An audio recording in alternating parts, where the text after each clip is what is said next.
A single father mistakes a billionaire CEO for his Uber driver and accidentally changes both their lives forever.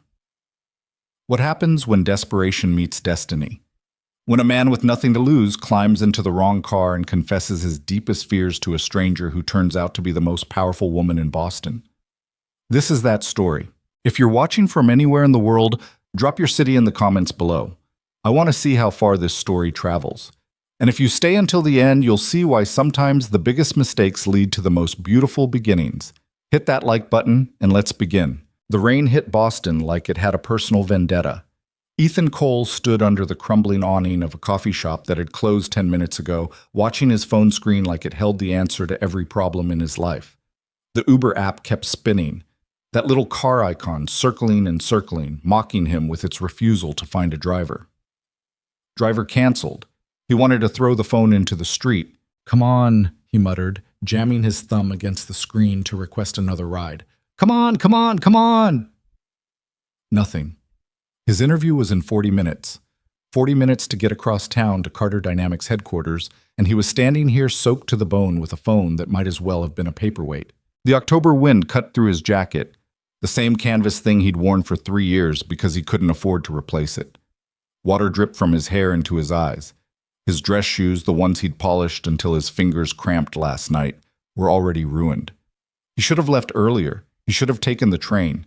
He should have done a lot of things differently, but hindsight was just another luxury he couldn't afford. Driver canceled.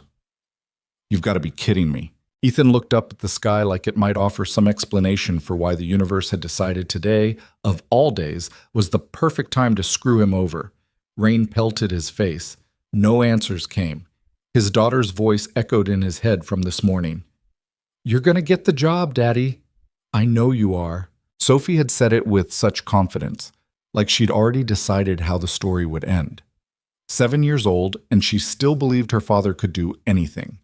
He'd smiled and kissed her forehead and promised her pancakes for dinner when he got home, and now he was going to have to tell her that he'd failed before he even made it through the door. The thought made his chest tight. He refreshed the app again. The screen flickered. For one brief shining moment, it looked like a driver had accepted. Then, "No drivers available in your area." Damn it! A couple walking past gave him a wide berth, like his desperation might be contagious. He didn't blame them. He probably looked unhinged, drenched, wild-eyed, talking to himself on a street corner at 8 in the morning. He had 37 minutes now. Ethan shoved his phone into his pocket and started walking. Maybe he could flag down a regular cab. Maybe some miracle would happen and the trains would suddenly run faster. Maybe... A black sedan pulled up to the curb 20 feet ahead of him. Sleek, expensive. The kind of car that didn't belong on this street, where the potholes outnumbered the working streetlights. Rain sheeted off its polished surface like it had been designed to repel water on a molecular level. Ethan's brain made a connection it had no business making. That's got to be my ride. The app had glitched before. Maybe a driver had accepted and the notification just hadn't come through. It happened all the time, right? And this car, this beautiful, impossible car, was sitting right there with its engine running. He didn't let himself think about it too hard. Ethan ran. His shoes splashed through puddles, his jacket flapped behind him, and when he reached the car, he grabbed the rear door handle and yanked it open before anyone could tell him to stop. The interior smelled like leather and something faintly floral. Expensive perfume, maybe. Classical music played softly from speakers he couldn't see. Everything was warm and dry and perfect. He collapsed into the back seat, breathing hard. "Thank God," he gasped. "I'm so sorry I'm late. The app wasn't... I've been trying to get a ride for 20 minutes, and I really need to get to..." "Excuse me?" The voice came from the driver's seat. It wasn't the voice of someone who drove strangers around for a living. It was measured, controlled. The kind of voice that expected answers, not excuses. Ethan's stomach dropped. He looked up. The woman behind the wheel was turned halfway around in her seat, staring at him with an expression that fell somewhere between disbelief and irritation. She was younger than he'd expected, 30, maybe, with dark hair pulled back in a way that looked effortless and probably cost more than his rent. Her coat was charcoal gray, perfectly tailored. Her eyes were sharp. This was not his Uber driver. Ethan's mouth went dry. Oh no. This is a private vehicle, the woman said slowly, like she was explaining something to a child. You need to get out. I am so sorry. He was already reaching for the door handle. I thought, the app said, I didn't mean to. You thought this was a rideshare? Yes. I mean, I know that sounds insane, but I've been standing out there for half an hour and no one would pick me up. And then your car pulled up and I just assumed, I'm sorry. I'm an idiot. I'll get out right now. He pushed the door open. Rain immediately soaked his shoulder. Wait. Ethan froze. The woman was studying him now, her gaze moving from his ruined shoes to his drenched jacket to the folder he was clutching against his chest like it contained state secrets. You have somewhere you need to be? She asked. An interview at Carter Dynamics. He checked his phone. 33 minutes. It's across town and I'm never going to make it now, but that's not your problem. I shouldn't have… Carter Dynamics? Something shifted in her expression. Ethan couldn't read it. Yeah, he said. I know it's a long shot. I don't usually interview at places like that, but my recruiter said they were desperate for someone who understood supply chain logistics. And I figured, what's the worst that could happen, besides being late? That's probably the worst thing that could happen. He was rambling. He always rambled when he was nervous. The woman didn't say anything for a long moment. Rain drummed against the roof of the car. Somewhere down the street, a siren wailed. Then she did something Ethan didn't expect. She turned back around in her seat and put the car in drive. Get in, she said quietly. Close the door. What? If you want to make your interview, close the door. Ethan stared at her. This had to be some kind of setup, some elaborate prank. People didn't just offer rides to strangers who'd climbed uninvited into their cars. But she was already pulling away from the curb. He yanked the door shut. The car accelerated smoothly into traffic, and Ethan sat there in stunned silence, trying to figure out what had just happened and whether he should be grateful or terrified. Thank you, he finally managed. You have no idea. You're literally saving my life right now. Put your seatbelt on. Right. Yes. Sorry. He fumbled with the belt, his hands still shaking from adrenaline and cold. The interior of the car felt like a different dimension, quiet, climate-controlled, impossibly clean. He was dripping all over the leather seats. I'll pay for detailing, he blurted out. I know I'm getting everything wet, and this is obviously a really nice car, so if there's any damage, It's fine. Her voice was calm, almost eerily calm. Like giving rides to panicked strangers was something she did every Tuesday. Ethan tried to sit still, but his leg wouldn't stop bouncing. He pressed his hand against his knee to make it stop. The folder in his lap was damp around the edges. He'd printed out his resume on nice paper, the kind that was supposed to make him look professional, and now it was probably ruined. Everything was ruined. No. Wait. He was in a car that was moving. That was something. I'm Ethan, by the way, he said, because sitting in silence felt worse than talking. Ethan Cole, that should have been the first thing I said, probably, before I invaded your car. The woman didn't offer her name. She just drove, her hands at 10 and 2 on the steering wheel, her eyes on the road. The classical music continued playing softly in the background, something with violins. Ethan didn't recognize it. I have a daughter, he continued, because apparently his mouth had decided to just keep going without consulting his brain. Sophie, she's 7. I left her with my neighbor this morning, Mrs. Chen. She's great. She watches Sophie sometimes when I have to work late, or anyway. Sophie told me I'd get this job. She was so sure about it. She doesn't really understand how these things work, you know? She thinks if you want something bad enough, it just happens. He was doing it again, rambling. Sorry, he added quickly. I talk when I'm nervous. You don't have to. You're already doing me this huge favor. You don't have to listen to my whole life story. It's fine. That was all she said. Just those 2 words in that same calm, unreadable tone. Ethan watched the city slide past the window. They were making good time. The car moved through traffic like water, smooth and unhurried. He'd never been in a vehicle that drove this well. His own car, when it had still been running, had sounded like a garbage disposal full of rocks. What do you do? The woman asked suddenly. Ethan turned to look at the back of her head. Me? You said you understand supply chain logistics. Oh, yeah, Well, I used to work for a shipping company, maritime logistics mostly, import-export coordination. I was good at it too, but the company went under about 8 months ago, and I've been. He stopped himself.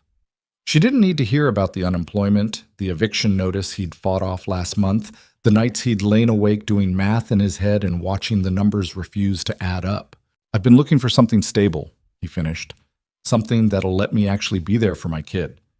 The woman nodded slightly but didn't respond. Ethan went back to staring out the window. His reflection looked ghostly in the rain-streaked glass, thin face, tired eyes, hair that had needed a cut 2 weeks ago. He'd done his best this morning, shaved carefully, ironed his shirt, put on the tie that Sophie said made him look like a spy. None of it mattered if he walked into that interview looking like he'd been fished out of the harbor.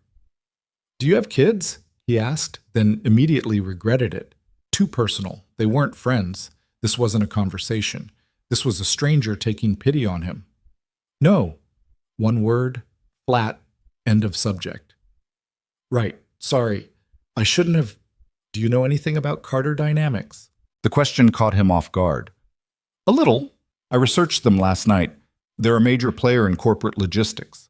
Global operations, over 10,000 employees, contracts with half the Fortune 500. Their CEO is supposed to be some kind of genius.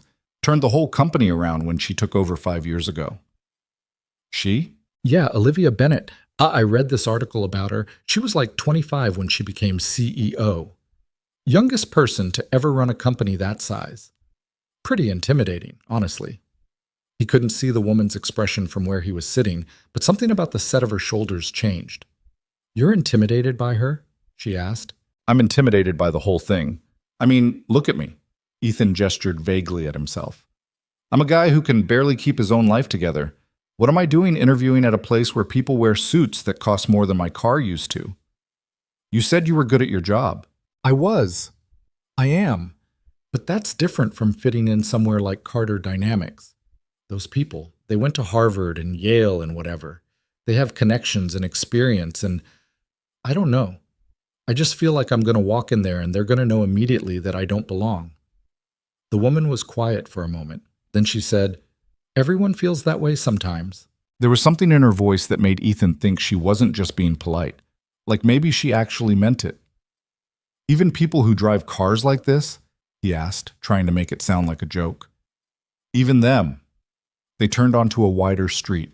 The rain was starting to let up, tapering from a downpour to a steady drizzle. Through the windshield, Ethan could see the skyline taking shape. Tall buildings with glass facades, the kind of architecture designed to make you feel small. "We're close," the woman said. Ethan's heart rate picked up. 22 minutes until his interview. He might actually make it. He might actually, impossibly, make it on time. "I can't thank you enough for this," he said. "Seriously. I know I already said that, but I mean it. You didn't have to stop. You could have just. Most people would have called the cops or something. Most people probably should have." It might have been a joke. Ethan couldn't tell. The car slowed as they approached a massive complex of buildings. Glass and steel and architectural ambition. A sign near the entrance read Carter Dynamics in letters tall enough to see from space. Ethan's stomach flipped. "This is it," he said, more to himself than to her. The woman pulled up to the main entrance where a covered walkway protected visitors from the weather. She put the car in park but didn't turn off the engine. Ethan reached for the door handle, then paused. "Can I?" He fumbled in his jacket pocket, pulling out his wallet. "Can I give you something? For gas, or your time, or..." "No. Please, I feel like I should..." "You don't owe me anything." Her tone left no room for argument. Ethan put his wallet away. He grabbed his folder, checked to make sure the resume inside was still legible, and opened the door. The air outside was cold but no longer hostile. The rain had gentled into something almost apologetic. He started to step out, then turned back. "I hope I didn't make you late for anything," he said. The woman looked at him in the rearview mirror. Their eyes met for the first time. Hers were dark and unreadable and entirely focused on him. "You didn't," she said. Something about the way she said it made Ethan think there was more to that sentence, but before he could figure out what, she gave him the smallest nod, a dismissal, or maybe permission, and he climbed out of the car. The door closed with a solid, expensive thunk. Ethan stood there on the sidewalk, watching the black sedan pull away and disappear into traffic. He still didn't know her name, didn't know why she'd helped him, didn't know anything except that she'd saved him from disaster and asked for nothing in return. He looked up at Carter Dynamics headquarters, 50 stories of glass and ambition. "Okay," he said quietly. "Let's do this." He walked through the doors. The lobby was the kind of space designed to make you feel insignificant. Marble floors, ceiling that went up and up and up. A reception desk that looked like it had been carved from a single piece of granite. Ethan's shoes squeaked on the polished floor. He approached the desk where a woman with perfect hair and a blazer that probably cost more than his monthly rent gave him a smile that didn't reach her eyes. "Can I help you?" "I have an interview, 9:30. Ethan Cole." She typed something into her computer. "Supply chain operations position?" "That's the one." 11th floor, check in with Margaret when you get there." "Thank you." He found the elevators, sleek, silent things that opened with a whisper, and rode up with 3 people in suits who didn't look at him once. They all got off on different floors. The doors opened and closed. The numbers climbed. 11. The hallway on the 11th floor was lined with photographs of important-looking people shaking hands with other important-looking people. Ethan walked past them, trying to look like he belonged. The reception area for the operations department was smaller but no less intimidating.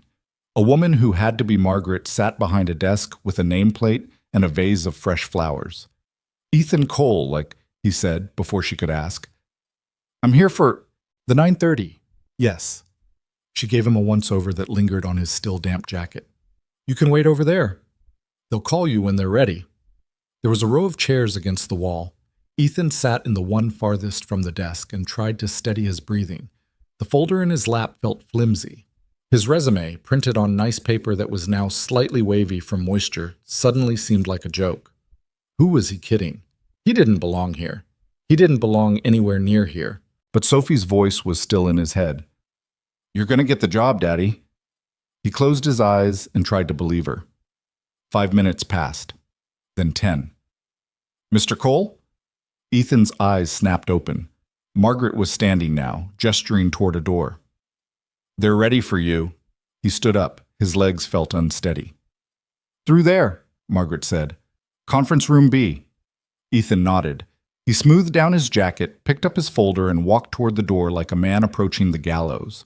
The conference room was all glass walls and ergonomic chairs. 4 people sat around a table that could have seated 20. They looked up when he entered. 3 men in suits. 1 woman, older, silver hair, reading glasses perched on her nose. No sign of Olivia Bennett. Ethan felt an odd mixture of relief and disappointment. "Mr. Cole," one of the men said, standing to shake his hand. "I'm Richard Chen, VP of Operations. This is Thomas Park, Jennifer Hu, and David Okonkwo. Thanks for coming in. Thank you for having me." They all sat. Ethan carefully placed his folder on the table and extracted his resume, trying not to draw attention to the water damage. Richard glanced at it, then looked back at Ethan. "Rough morning?" There was no point in lying. "Yeah, a little bit." "Well, you made it. That counts for something." The interview started. They asked the questions he'd expected. "Walk us through your experience. What's your approach to problem solving?" "Tell us about a time you had to work under pressure." Ethan answered as best he could. He talked about the shipping company, the systems he'd built, the fires he'd put out. He tried to sound confident without sounding arrogant, competent without sounding rehearsed. It was going fine. Not great, not terrible. Fine. Then Jennifer spoke up. "We're having an issue," she said, leaning forward. "One of our major clients, an automotive manufacturer, has a facility in South Carolina. They need parts shipped from our warehouse in Newark, assembled at a facility in Detroit, then delivered to South Carolina within a 72-hour window. We've been missing that window by an average of 18 hours for the past 3 months." She slid a sheet of paper across the table. It was covered in numbers, routes, delivery schedules. "Our analysts have been looking at this for weeks," she continued. "We've tried adjusting the Newark departure times, rerouting through different hubs, even bringing in a consultant. Nothing's worked. Any thoughts?" Ethan picked up the paper. He scanned the numbers, the routes, the schedules, and he saw it immediately. You're using I-95 for the Newark to Detroit leg, he said. Jennifer blinked. Yes, it's the most direct route. It's direct, but it's not fast. Not during the week. Ethan pulled out a pen and started circling things on the paper.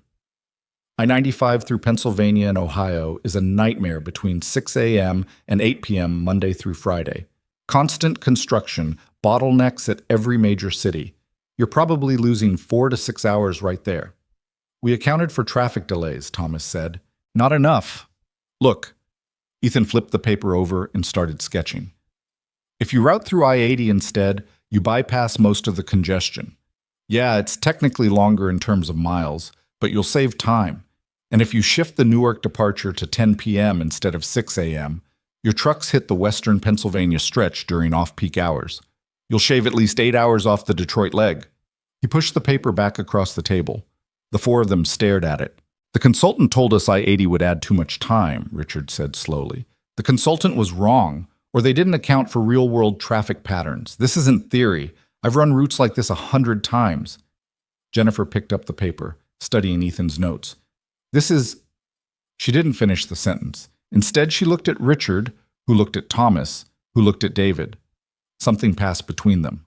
Some silent conversation Ethan wasn't part of. Do you have any other questions for us? Richard asked, turning back to Ethan. Ethan's brain scrambled. I mean, yes. What's the team structure like? How much autonomy would I have? What does success look like in this role? They answered. He listened. But part of him was still watching their faces, trying to figure out what he'd just done. The interview wrapped up 20 minutes later, handshakes all around. Thanks again for coming in. We'll be in touch. Ethan walked out of the conference room feeling like he'd just run a marathon. Margaret was back at her desk. She gave him a polite smile as he passed. He made it to the elevator, pressed the button for the lobby, and exhaled for what felt like the first time in an hour. The doors started to close. A hand shot between them. They opened again. The woman from the car stepped inside. Ethan's brain short-circuited. She was wearing the same charcoal coat, the same effortless elegance. But now he could see her clearly in the fluorescent light of the elevator. She looked professional, composed, like someone who belonged in a building like this. She pressed the button for the lobby without looking at him. Hey, Ethan said, because his mouth was faster than his common sense. It's you. It is. I didn't expect to see you again. No, I imagine you didn't. The elevator descended, smooth and silent. Do you work here? Ethan asked. The woman turned to look at him, and there was something in her expression, something that might have been amusement, or might have been pity, or might have been something else entirely. You could say that, she said quietly. The elevator reached the lobby. The doors opened. She stepped out first, her heels clicking on the marble floor. Ethan followed, trying to think of something to say, some way to thank her again, or apologize again, or just make sense of what was happening. But she was already walking away, heading toward a hallway marked Executive Offices. A man in a suit intercepted her. Miss Bennett, the board meeting starts in 10 minutes. She nodded. I'll be there. Miss Bennett. Ethan stopped walking. Ms. Bennett. The man disappeared down the hallway. The woman, Ms. Bennett, paused and looked back over her shoulder. Their eyes met across the lobby. And Ethan understood. The stranger who'd picked him up in the rain, who'd listened to him ramble about his daughter and his fears, who'd driven him across Boston without asking for anything in return, was Olivia Bennett, CEO of Carter Dynamics, the woman he'd told, not 30 minutes ago in an interview room upstairs, that he found intimidating. Oh, God. Olivia's expression didn't change. She just looked at him with those dark, unreadable eyes. Then she turned and walked away. Ethan stood there in the lobby, frozen, mortified, replaying every single word he'd said in that car, every stupid, rambling, oversharing word. His phone buzzed in his pocket. He pulled it out, still in a daze. A text from Mrs. Chen. Sophie wants to know how it went. Ethan looked at the message, looked at the hallway where Olivia Bennett had disappeared, looked at his hands, which were shaking slightly. He had no idea how to answer that question. So he just typed, I'll tell you when I get home, and walked out into the rain. The rejection email never came. Ethan spent 3 days checking his inbox every 15 minutes, waiting for the polite corporate brush-off. Thank you for your interest, but we've decided to move forward with other candidates. He'd gotten enough of those to recognize the template, but his inbox stayed empty. On Thursday afternoon, his phone rang. Unknown number. He almost didn't answer. Probably a spam call about his car's extended warranty or some politician asking for money. But something made him pick up. Hello? Mr. Cole, this is Margaret from Carter Dynamics. Ethan sat up straighter on Mrs. Chen's couch, where he'd been half-heartedly watching Sophie color at the coffee table. Hi. Yes, that's me. Ms. Bennett would like to offer you the position of Senior Operations Analyst. The salary is $95,000 annually, plus benefits and performance bonuses. Are you interested? The world tilted sideways. What? Are you interested in the position? Margaret repeated, patient but businesslike. Yes, absolutely. I'm very interested. Excellent. I'll email you the offer letter within the hour. Your start date would be Monday, November 2nd. Does that work for you? Monday. That was 10 days away. That's perfect. Wonderful. Welcome to Carter Dynamics, Mr. Cole. She hung up. Ethan stared at his phone like it might explain what had just happened. Daddy? Sophie was looking at him, purple crayon frozen in midair. Why do you look weird? I got the job. I told you! She dropped the crayon and launched herself at him, all 70 pounds of uncoordinated enthusiasm. I told you! He caught her and held on tight, his heart hammering against his ribs. $95,000. He'd been making $38,000 at the shipping company. Before it went under, before the unemployment checks that barely covered rent, before the nights spent trying to figure out which bills he could skip without ruining his daughter's life. $95,000 meant Sophie could stay at her school, meant he could buy her new clothes instead of searching thrift stores, meant maybe, finally, he could stop being afraid every single day that everything would fall apart. We're getting pancakes tonight, he said into Sophie's hair. The biggest pancakes in the entire city. She pulled back to look at him, eyes shining. With chocolate chips? With whatever you want. She squeezed him tighter. Over her shoulder, Ethan could see Mrs. Chen standing in the kitchen doorway, smiling at them. She'd been watching Sophie almost every day for the past 8 months, accepting whatever payment he could scrape together and never once complaining. I got it, he told her. The job. I got it. Mrs. Chen pressed her hands together. I knew you would. But he hadn't known, not even close. And underneath the relief and the gratitude and the sheer disbelief that something had finally gone right, there was a question he couldn't shake. Why? Why had Olivia Bennett, the CEO of $1 billion company, the woman he'd accidentally kidnapped and then insulted in an interview room, why had she hired him? The offer letter arrived exactly when Margaret said it would. Ethan read it 3 times, looking for catches or fine print or some indication that this was a mistake. But it was real. The salary, the benefits, the start date, all of it real. He signed it that night and sent it back before anyone could change their mind. The 10 days before his start date passed in a blur of preparation and panic.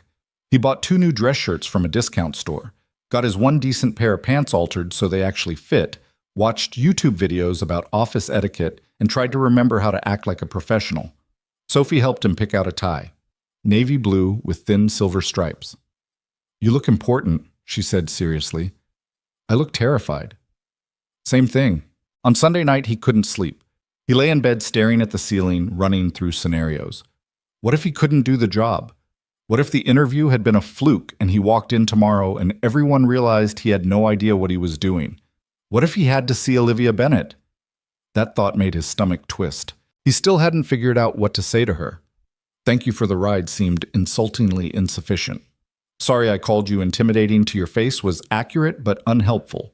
There was no script for this situation because this situation shouldn't exist. At 5:30 a.m., he gave up on sleep and got out of bed. By 7, he was dressed and caffeinated and trying not to throw up. Sophie was still asleep. Mrs. Chen would get her ready for school and walk her to the bus stop like always. He'd left a note on the kitchen table. First day. Wish me luck. Love you bigger than the sky. The train was crowded with other people heading downtown for jobs they probably felt qualified for. Ethan stood with his hand wrapped around a pole, watching Boston wake up outside the windows. He got off at the right stop, walked the 3 blocks to Carter Dynamics, and stood outside the entrance for a full minute before forcing himself through the doors. The lobby looked different than it had during his interview. Busier. People moved with purpose, coffee cups in hand, phone calls already in progress. Ethan felt like an imposter in a poorly fitted disguise. He checked in at the security desk, got a badge with his name and photo on it, and followed the guard's directions to the 11th floor. Margaret was already at her desk. She looked up when he approached, gave him a brief smile that might have been genuine. "Mr. Cole, right on time. Your workspace is in the operations bay. Through those doors, 3rd row from the windows, desk 14. You'll find a laptop and some onboarding materials waiting for you. Richard wants to see you at 9 for orientation." "Got it, thank you." Ethan pushed through the glass doors into an open floor plan filled with desks and low cubicle walls and the ambient hum of keyboards and conversation. He found desk 14 tucked between a woman on a phone call and an empty workspace covered in family photos. The laptop was new, still had the protective film on the screen. He sat down carefully, like the chair might reject him, and tried to look like he knew what he was doing. The next 2 hours were a cascade of information. HR paperwork, system logins, training modules, safety videos. Richard showed up at 9 exactly and walked him through the department structure, the current projects, the expectations. "You'll be working primarily on the automotive account," Richard said, pulling up spreadsheets that made Ethan's eyes cross. "Jennifer was impressed with your routing solution. We implemented it last week and cut the delivery window by 12 hours. It worked? Better than expected. Corporate wants you to audit the rest of our ground transportation network. See what else we're missing." The assignment should have been exciting. Instead, it just made the weight of expectation heavier. What if he couldn't replicate that success? What if the routing fix had been luck? Richard must have seen something in his expression because he leaned back in his chair and said, "You look like you're about to pass out." "I'm fine." "You're not fine. You're doing the thing people do on their first day where they try to absorb everything at once and their brain shuts down." Richard closed the laptop. "Here's what you need to know. You're here because you're good at this. Not because we're desperate, not because we're doing you a favor. You solved a problem in 15 minutes that cost us millions of dollars over 3 months. So take a breath and stop waiting for someone to tell you that you don't belong." Ethan took a breath. It didn't help much. "Okay," he said. "Good. Now go get some coffee. The machine on this floor is terrible, but there's a cart on the ground level that doesn't taste like battery acid. Take 20 minutes. When you come back, we'll go over the transportation data." Ethan nodded and stood up, grateful for the excuse to move. The ground floor cart was exactly where Richard said it would be, tucked near the east entrance.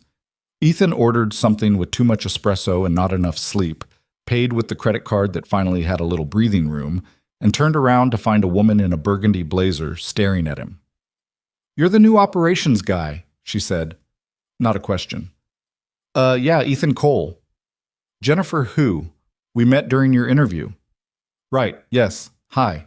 She tilted her head slightly, studying him like he was data that didn't match her model. "That routing solution you proposed, where'd you learn that?" "Experience, mostly. I used to run logistics for a shipping company. You figure out pretty fast which routes work and which ones just look good on paper. The consultant we hired has 2 degrees from MIT. Ethan didn't know what to say to that. Jennifer's expression softened slightly. "I'm not criticizing you. I'm saying you made him look like an idiot, and I appreciate that because he charged us $50,000 to tell us things we already knew." "Oh. Anyway, welcome aboard. Try not to let Richard work you to death." She walked away before Ethan could respond. He stood there holding his coffee, trying to process the conversation. Someone bumped into him from behind. He stumbled forward, hot coffee sloshing dangerously close to the lid. "Sorry, my fault." Ethan turned.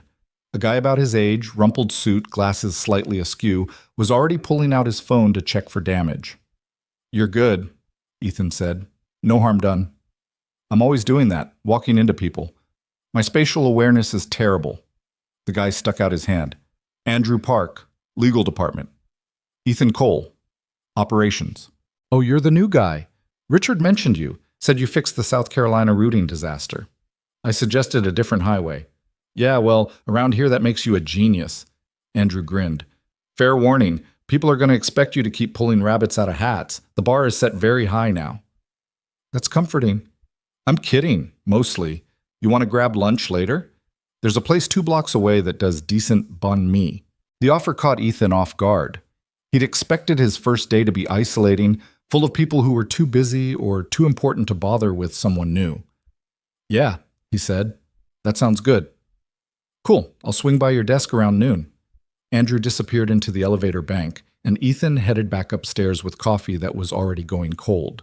The rest of the morning passed in a blur of spreadsheets and system tutorials. Richard walked him through the transportation database, showed him how to pull reports, explained the coding system for different route types. It was a lot of information, but it made sense. The logic was familiar, even if the scale was bigger than anything Ethan had worked with before. At noon, Andrew appeared at his desk like he'd promised. They walked to the banh mi place, ordered sandwiches from a woman who clearly knew Andrew by name, and sat at a table by the window. So, Andrew said, unwrapping his sandwich, how's the first day going? I haven't been fired yet. That's the spirit. Ethan took a bite. The sandwich was good, really good. He hadn't realized how hungry he was. Can I ask you something? He said after a minute. Sure. Does everyone here have, impressive degrees and connections and all that? Andrew laughed. You mean, do you need an Ivy League diploma to work at Carter Dynamics? Yeah. Nah. I mean, some people do. Richard went to Stanford. Jennifer has an MBA from Wharton.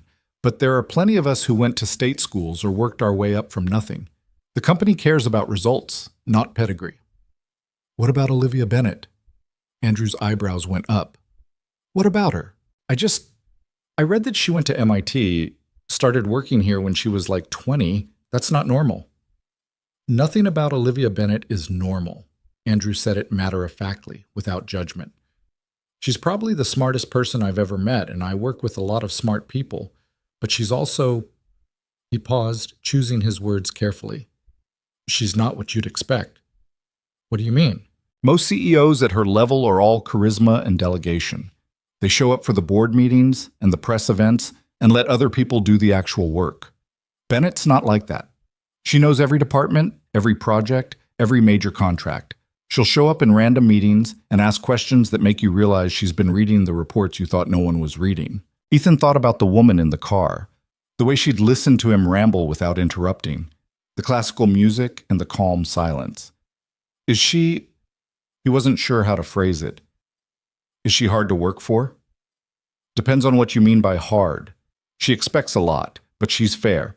I've never seen her yell at anyone, never seen her throw anyone under the bus. But if you screw up, she'll know about it, and she'll want to understand why.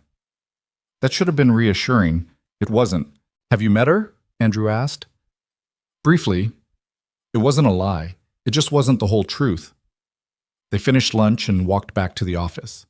Ethan spent the afternoon building queries and running reports, cross-referencing delivery times with traffic patterns, looking for inefficiencies in the system. He found 3 within 2 hours. By the time 5 o'clock rolled around, his brain felt like overcooked pasta, but he'd flagged a dozen routes that could be optimized. He sent the preliminary report to Richard and shut down his laptop. The office had emptied out. Most people cleared out right at 5. Ethan grabbed his jacket and headed for the elevators.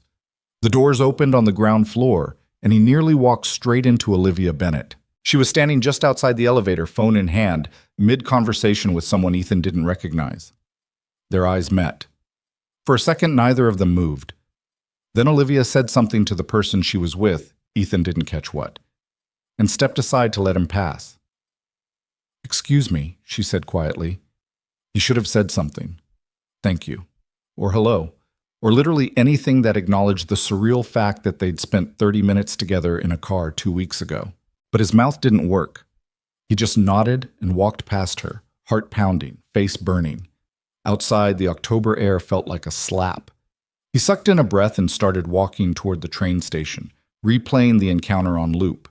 She'd looked right at him, and said nothing.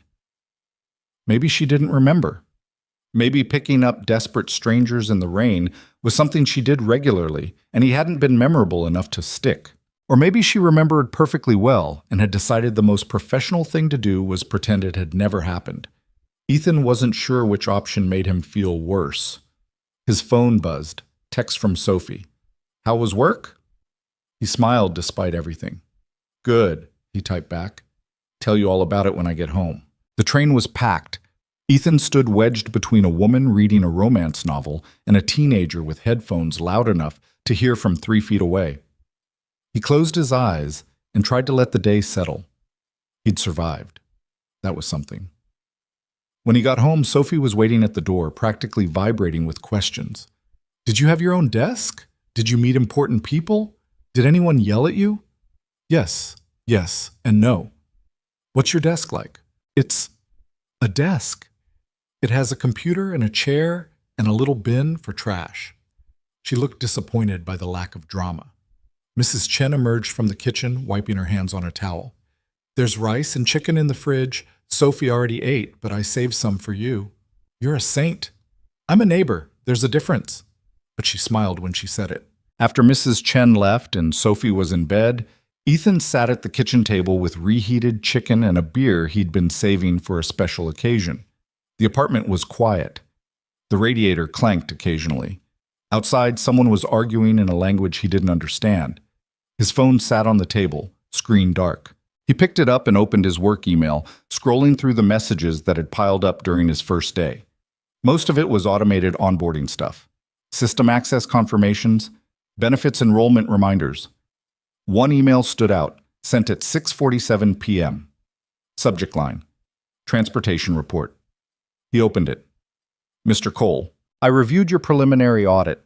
The route inefficiencies you identified are consistent with patterns I've observed, but haven't had the resources to address.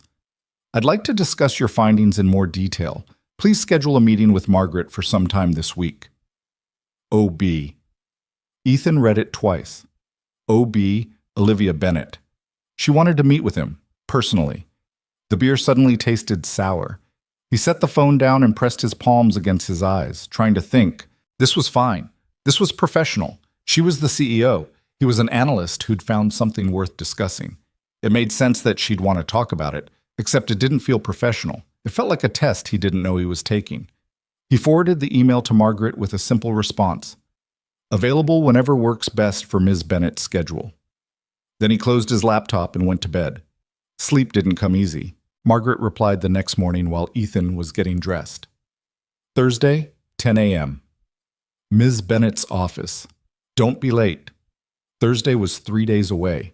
Ethan tried to focus on work. He refined his transportation audit, ran more queries, built out projections for what the optimized routes could save the company. Andrew stopped by his desk twice to make sure he was still breathing. Jennifer sent him a Slack message asking if he'd looked at the West Coast distribution network yet. The days blurred together. On Thursday morning, he showed up 15 minutes early and sat in the waiting area outside Olivia Bennett's office, trying not to sweat through his shirt. The office was on the top floor. Floor-to-ceiling windows overlooked the harbor. Everything was glass and steel and expensive silence. At exactly 10 o'clock, the door opened. A man in a suit that probably cost more than Ethan's monthly salary stepped out, nodded at someone inside, and left without looking at Ethan. "Mr. Cole?" Olivia's voice. Ethan stood up too fast and nearly knocked over the chair. "Yes. Hi. Good morning." "Come in." He walked into her office on legs that felt like they belonged to someone else. The space was bigger than his apartment. One wall was all windows. The opposite wall had built-in shelves filled with books and awards and objects Ethan didn't have time to identify. A desk that looked like it had been carved from a single piece of dark wood sat in the center. Olivia was standing near the windows, silhouetted against the Boston skyline. She turned to face him. "Close the door," she said. He did. "Sit." There were 2 chairs facing her desk. Ethan sat in the one on the left and tried to remember how to breathe. Olivia walked over and sat across from him, not behind the desk but in the other chair, like this was a conversation between equals. It wasn't. "I read your full report," she said, pulling out a tablet. "You identified 17 route inefficiencies, 12 of which I've been aware of for the better part of a year." Okay. "The other 5 are new. The analysts missed them." Ethan wasn't sure if that was good or bad. Your projections estimate a total savings of $8 million annually if we implement all 17 changes. That's conservative. I tried to account for implementation costs and potential delays. I know, that's why it's conservative. She set the tablet down and looked at him directly. Why didn't you mention any of this during your interview? The question caught him off guard. I didn't know about it during the interview. I only found this stuff after I started looking at the data. But you knew our systems were inefficient. He stopped, tried to figure out what she was asking. I assumed there were inefficiencies. There always are, but I didn't know specifics. Olivia leaned back slightly. Most people in your position would have kept their heads down for the first month, built relationships, learned the culture, avoided making waves. Instead, you walked in and immediately started finding problems. Is that bad? No, it's exactly what I hired you to do. The words hung in the air. Ethan's brain finally caught up to what she was saying. You hired me to find problems? I hired you because you think differently than the people who've been here for years. You see things they've stopped seeing because they're too close to the systems. She paused. And because you were honest. Honest? In the car. There it was. The thing neither of them had mentioned. Ethan felt his face go hot. I'm sorry about that. The whole thing. I shouldn't have. You apologized already. In the lobby. I know, but... Do you know how many people talk to me like I'm a person? Olivia asked quietly. The question stopped him cold. She wasn't looking at him anymore. She was looking out of the window at the harbor, at the boats and the bridges and the city beyond. Most people who interact with me have an agenda, she continued.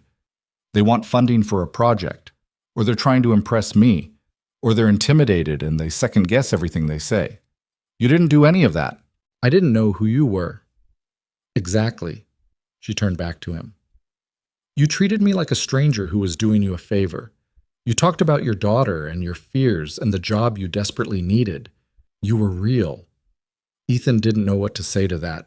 I'm not telling you this to make you uncomfortable, Olivia said. I'm telling you because I want you to understand why you're here. It's not charity. It's not a mistake. You have value, Mr. Cole. I need people who can see clearly and speak honestly. That's rare. He swallowed hard. Okay. Good. She picked up the tablet again, back to business. I'm approving your route changes.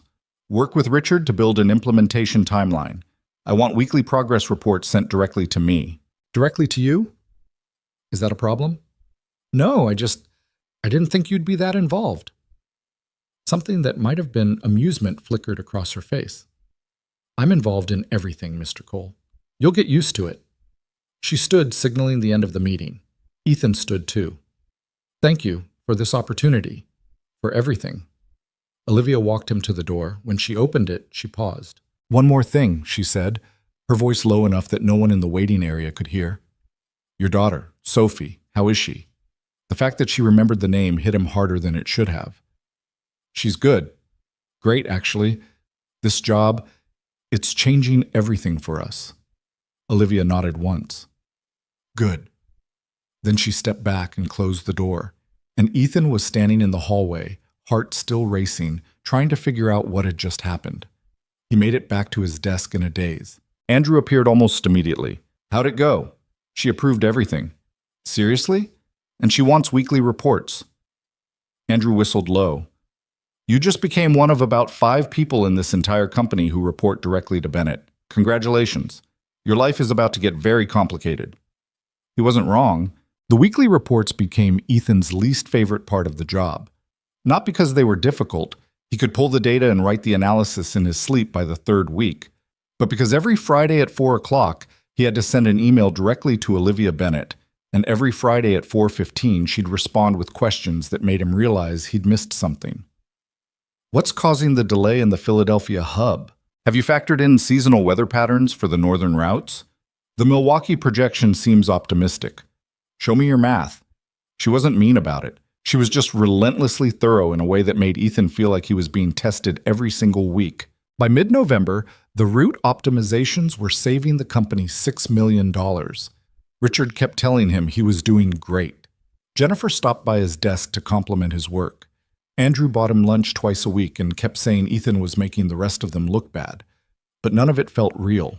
Ethan still woke up some mornings convinced he'd get to work and find out it had all been a mistake. That someone in HR would pull him aside and explain that they'd meant to hire a different Ethan Cole, one who actually knew what he was doing. The money helped. He'd paid off 2 credit cards, caught up on Sophie's medical bills from last year, and bought her new winter clothes that actually fit. Mrs. Chen had refused payment 3 times before he'd finally just left cash in her mailbox with a note that said, "Please, you've earned this." But the rest of it, the office politics, the unspoken rules, the way people looked at him when they realized he reported directly to the CEO, that part was harder to navigate.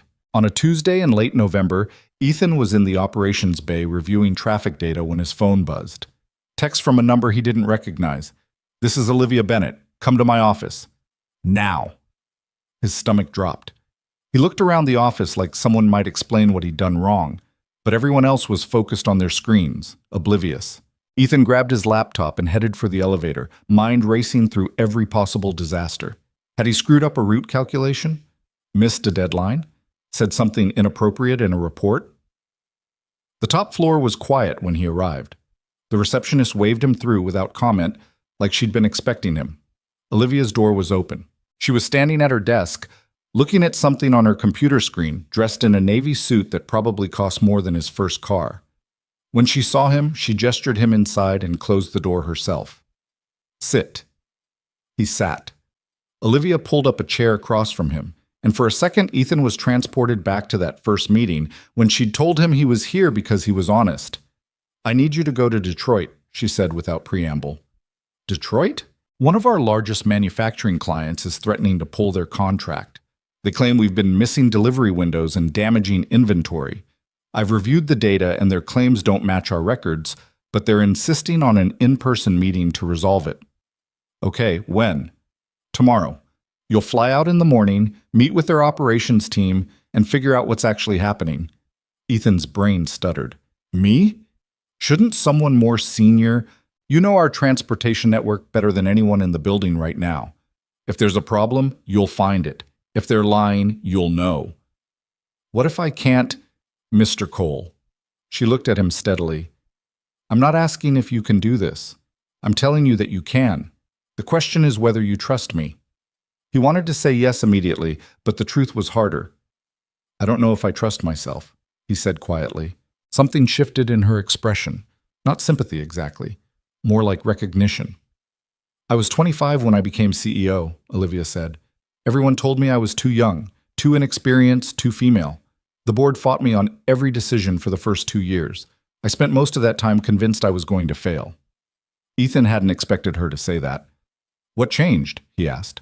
"I stopped waiting for permission to be competent." She stood and walked to her desk, pulling out a folder. "Your flight leaves at 7 a.m. Margaret has your itinerary and hotel information. The meeting is at 2 p.m. local time. I'll be on the phone if you need me." She handed him the folder. Their fingers brushed for a second. Ethan pulled back like he'd been shocked. If Olivia noticed, she didn't show it. "Don't let them intimidate you," she said. "You know the data. Trust it." He nodded, throat tight. "Anything else?" "No, I'll handle it." "I know you will." He left her office with the folder clutched in his hand and the distinct feeling that he'd just been thrown into deep water to see if he could swim. That night, Ethan sat Sophie down at the kitchen table and tried to explain that he had to go away for work. "How long?" she asked, suspicious. "Just one night. I'll be back Thursday." "Where are you going?" "Detroit." "Is that far?" "It's a plane ride away." Her face fell. "I've never been on a plane." "I know. Maybe someday we'll go somewhere together. Somewhere fun." "Like Disney World?" "Maybe not that fun, but somewhere." Sophie picked at the edge of her placemat. "Mrs. Chen says you're important now." "Mrs. Chen is very generous with compliments." "Are you?" "Am I what?" "Important." Ethan looked at his daughter, small and serious, and looking at him like he had answers to questions he barely understood. "I don't know," he said, honestly. "But my boss thinks I can do this, so I'm going to try." "What if you mess up?" "Then I'll fix it." She seemed to accept that. "Can you bring me back a present?" "What kind of present?" "A snow globe, with the city inside." Detroit in a snow globe. I can probably manage that. Sophie smiled, satisfied, and went back to her homework. Ethan packed a bag that night. 2 shirts, an extra tie, the nicest shoes he owned. He set 3 alarms on his phone and lay awake until 2 a.m., mentally rehearsing the meeting. The flight was worse than he remembered. He hadn't been on a plane since before Sophie was born, and apparently he'd forgotten how much he hated takeoff. His hands gripped the armrests until his knuckles went white, while a businessman next to him slept peacefully through the whole thing. Detroit was cold, colder than Boston, which seemed impossible. The hotel was nicer than anywhere Ethan had stayed in his life. The room had a king-size bed and a view of the river and complimentary coffee that actually tasted good. He dropped his bag, checked his watch, and realized he had 4 hours until the meeting. He spent 2 of them reviewing the data. The client's complaints were specific. 12 shipments over the past 6 weeks had arrived late and damaged. But according to Carter Dynamics records, all 12 had been delivered on time and intact. Someone was lying, or the data was wrong. Ethan pulled up the tracking logs, cross-referenced them with driver reports and warehouse timestamps. Everything matched. No delays, no damage reports, no flags in the system. But something felt off. He dug deeper, pulling up the actual route manifests. The trucks had all departed on schedule, followed the correct routes, arrived within the delivery windows. Perfect. Too perfect. Ethan opened a new search and started looking at the warehouse logs on the client's end. It took him 20 minutes to find the discrepancy. The shipments weren't being logged as received until 6 to 8 hours after the trucks left, and in 3 cases, the damage reports were filed before the trucks even arrived. Someone at the client's warehouse was falsifying records. Ethan sat back in the hotel chair, staring at the screen. This wasn't a Carter Dynamics problem. This was fraud. He picked up his phone and called Olivia's direct line. She answered on the second ring. "Mr. Cole? I found something. It's not good." He explained what he had discovered, walking her through the logs and the timestamps and the impossible damage reports. Olivia was quiet for a long moment. "You're sure?" she finally asked. "I'm sure." "Do you have documentation?" "I can pull everything and send it to you right now." "Do that." "And Mr. Cole?" "Yeah?" "When you're in that meeting, don't accuse anyone. Just present the data. Let them explain the discrepancies." "What if they try to deny it?" "They will. But you'll have the evidence, and they'll know you have it. That's enough." She hung up. Ethan sent her the files, then sat in the hotel room for another hour, rehearsing what he'd say. The client's office was in a sprawling industrial complex outside the city. Ethan took an Uber, a real one this time, and arrived 15 minutes early. A woman in a safety vest met him at the entrance. "You the guy from Carter Dynamics?" "Ethan Cole." "Follow me." She led him through the warehouse, massive, loud, full of machinery and workers in hard hats, and into a conference room that smelled like motor oil and old coffee. 3 men were already seated. They looked up when Ethan walked in, their expressions ranging from skeptical to openly hostile. "You're the one they sent?" the oldest one said. He was maybe 50, gray hair, face like he'd spent his life scowling. "We asked for someone senior." "I'm senior operations analyst," Ethan said, keeping his voice steady. "I'm the one who manages your account." "You look like you're 12. "I'm 32, and I've reviewed your complaints. Should we go through them?" The youngest guy, mid-30s, expensive watch, slicked back hair, leaned forward. "We've been tracking consistent delays and damage for 6 weeks. Your company's been blowing us off. Our records show all deliveries arrived on time and intact." "Your records are wrong." Ethan pulled out his laptop and opened the files. "Let's look at the specifics.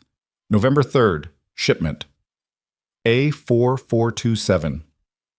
You reported it arrived 6 hours late with damaged packaging." "That's right." "According to our GPS logs, the truck arrived at your loading dock at 1:47 p.m., well within the delivery window. The driver logged 0 damage at departure, and your warehouse signed off on the delivery at 1:53. "That's not... But according to your internal system, the shipment wasn't logged as received until 8:12 p.m., and the damage report was filed at 7:30. Silence. The older man exchanged a glance with the guy in the expensive watch. "System glitch," the younger one said. "Our software's been acting up." "Interesting. Because the same thing happened on November 7th, November 10th, and November 15th. Same pattern. Trucks arrive on time, your warehouse signs off, but your internal logs show delays and damage that don't exist. Ethan turned the laptop around so they could see the screen. And here's the really strange part. On November 10th, your damage report was filed at 2:17 p.m. Our truck didn't even arrive until 2:45. The room went very quiet. The oldest man cleared his throat. We'll need to investigate this internally. I think that's a good idea, Ethan said, because from where I'm sitting, it looks like someone in your organization is falsifying records. And if that's the case, Carter Dynamics is going to need a formal explanation before we discuss renewing this contract. The expensive watch guy stood up abruptly. Are you accusing us of fraud? I'm presenting data. You can interpret it however you want. For a second, Ethan thought the guy might actually take a swing at him, but the older man put a hand on his arm. We'll look into it, he said tightly, and we'll be in touch. Great. I'll let Ms. Bennett know. The mention of Olivia's name had an immediate effect. The hostile expression shifted to something closer to unease. Ethan packed up his laptop, shook hands with the older man, who seemed like the only reasonable person in the room, and walked out. His hands didn't start shaking until he was back in the Uber. He called Olivia from the car. It went badly, he said when she answered. Define badly. I showed them the evidence, and one of them looked like he wanted to punch me. But you got through it. I got through it. Good. Send me your notes and head back to the hotel. I'll handle the rest. What's the rest? Legal is going to send them a very polite letter explaining that if they want to continue doing business with us, they need to clean house. They'll comply. How do you know? Because we're their largest client, and they can't afford to lose us. She paused. You did well, Mr. Cole. The words hit him harder than they should have. Thank you. Get some rest. I'll see you when you're back. She hung up. Ethan stared out the window as Detroit slid past, gray and industrial and cold. He'd done it. He'd actually done it, and he hadn't fallen apart. He found a gift shop near the hotel and bought Sophie a snow globe with the Detroit skyline inside, even though it was tacky and overpriced, and she'd probably love it. The flight back to Boston the next morning was easier. He even managed to sleep for 20 minutes, which felt like a victory. When he walked into the office Thursday afternoon, Andrew was waiting at his desk with a grin. I heard you made a client threaten to punch you. News travels fast. Bennett sent out a company-wide email about maintaining accuracy in client reporting. Everyone knows it's because of Detroit. You're officially a legend. I'm officially exhausted. But he was smiling when he said it. The weeks after Detroit blurred together in a way that felt almost normal. Ethan fell into a rhythm. Early mornings with Sophie, long days at the office, late nights reviewing data. The work was hard but manageable. The people were mostly decent. Andrew kept him sane with terrible jokes and mediocre lunch recommendations. And every Friday, he sent his report to Olivia and waited for her questions. The company holiday party was scheduled for the first Saturday in December. Black tie optional, held at some hotel ballroom downtown, the kind of event Ethan would have avoided if it hadn't been strongly suggested that attendance was expected. You have to go, Andrew said when Ethan tried to make excuses. Everyone goes. It's networking. I hate networking. Everyone hates networking. That's why there's an open bar. Ethan didn't own a tux. He rented one from a place in Brookline that smelled like mothballs and regret. And on Saturday night, he stood in front of his bathroom mirror trying to figure out how to tie a bow tie while Sophie supervised. You look fancy, she said. I look uncomfortable. Same thing. Mrs. Chen had agreed to watch Sophie for the night. Ethan kissed his daughter goodbye, promised to tell her all about it tomorrow, and took the train downtown feeling like an imposter in someone else's clothes. The hotel was the kind of place that had chandeliers and doormen and marble everything. Ethan followed the signs to the ballroom, showed his ID to someone with a clipboard, and walked into a room full of people who all seemed to know each other. The space was huge. Round tables with white tablecloths, a live band playing jazz, a bar along one wall that already had a line. Everyone was dressed like they'd stepped out of a magazine. Ethan immediately wanted to leave. Cole! Andrew appeared out of the crowd, already holding a drink. You made it! Come on, I'll introduce you to people. The next hour was a blur of names and handshakes and conversations Ethan forgot as soon as they ended. He met people from marketing, finance, legal, departments he didn't know existed. Everyone was polite. Some were genuinely friendly. A few looked at him like they were trying to figure out how he'd ended up here. He was on his second drink, something with gin that was stronger than it tasted, when the room went quiet. Ethan turned. Olivia Bennett had just walked in. She was wearing a black dress that was simple and probably cost more than his rent. Her hair was down for the first time since he'd met her, falling just past her shoulders. She looked elegant and untouchable and completely at ease. The crowd parted slightly as she moved through the room, people stepping aside without even realizing they were doing it. Ethan watched her greet the executives near the entrance. Handshakes, brief smiles, the kind of effortless social performance that came from years of practice. She's something, isn't she? Ethan looked over. Jennifer Hu had appeared next to him, holding a glass of wine. I didn't say anything, Ethan said. You didn't have to. Everyone stares when she walks in. I wasn't staring. Sure. Jennifer took a sip of her wine. Has she asked you to dance yet? What? She does it sometimes. Picks someone random and asks them to dance. Corporate bonding or whatever. Last year it was some guy from IT. He almost passed out. That's not... Why would she do that? Jennifer shrugged. Because she can. Or because she thinks it's funny. Or because she likes making people uncomfortable. Who knows? She walked away before Ethan could respond. He tried to focus on the conversation Andrew was having with someone from accounting, but his eyes kept drifting back to where Olivia was standing, talking to a group of board members near the bar. She looked different here, softer somehow. Or maybe that was just the lighting. The band shifted to something slower. A few couples moved onto the dance floor, awkward swaying that passed for dancing at corporate events. Ethan finished his drink and considered getting another one. Mr. Cole, he turned. Olivia was standing right behind him. Miss Bennett, hi. Are you enjoying yourself? It's nice. The venue it's very nice. She almost smiled. You're a terrible liar. I'm working on it. Would you like to dance? The question hit him like a physical blow. What? Dance. It's a thing people do at parties. She tilted her head slightly. Unless you'd rather not. Every eye in a 20-foot radius was suddenly on them. Ethan's brain screamed at him to say no, to make an excuse, to do anything except what he was about to do. Okay, he heard himself say. Olivia's expression didn't change, but something flickered in her eyes. Amusement, maybe. She led him to the dance floor. The band was playing something slow and jazzy that Ethan didn't recognize. Other couples moved around them in lazy circles. Olivia placed one hand on his shoulder. Ethan put his hand on her waist, and the contact felt electric even through the fabric of her dress. They started moving. You're tense, she said quietly. Everyone's watching us. Let them. Easy for you to say. Is it? He looked at her. Up close, he could see that her composure wasn't as complete as it seemed. There was something uncertain in the way she held herself, like she was waiting for him to pull away. Why did you ask me to dance? He said. Because I wanted to. That's not an answer. It's the only one I have. They moved in silence for a moment. The music swelled and faded. Ethan tried not to think about how many people were probably taking pictures right now. Detroit went well, Olivia said. You already told me that. I'm telling you again. You handled a difficult situation and didn't back down. That matters. I was terrified the entire time. I know, you did it anyway.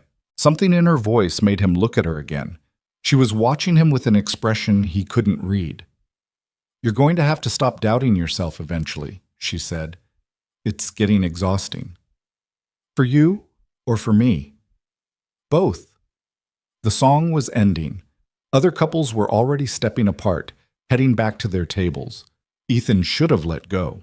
Instead, he said, Can I ask you something? You just did. Why me? Really? I know what you said about honesty and seeing things differently, but there were probably 100 qualified people who applied for that job. Why did you hire me? Olivia was quiet for a long moment. The band had stopped playing. They were just standing there now, hands still touching, surrounded by people who were pretending not to watch. Because you reminded me what it felt like to be human, she said quietly. And I'd forgotten. Before Ethan could respond, she stepped back. Thank you for the dance, Mr. Cole. She walked away, disappearing into the crowd, leaving him standing alone in the middle of the dance floor with 100 questions and no idea what to do with any of them. Andrew materialized at his elbow. "What did she say to you?" "I have no idea." But his hands were still shaking when he went to get another drink. The Monday after the party, Ethan arrived at work to find an email waiting for him. Subject line, Conference Room C, 9 a.m.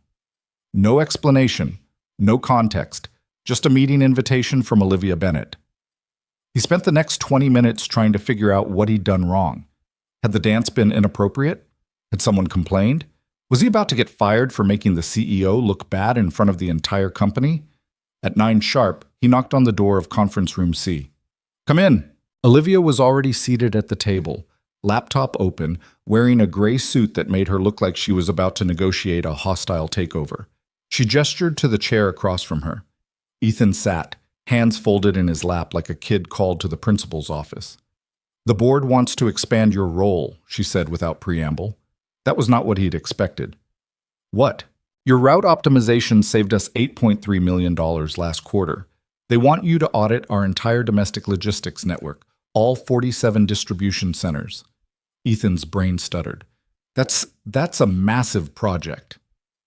"It would take approximately 6 months with a team of 4 analysts reporting to you." "A team reporting to me?" "You'd be promoted to senior operations manager, salary increase to $120, plus performance bonuses tied to the audit results. $120,000.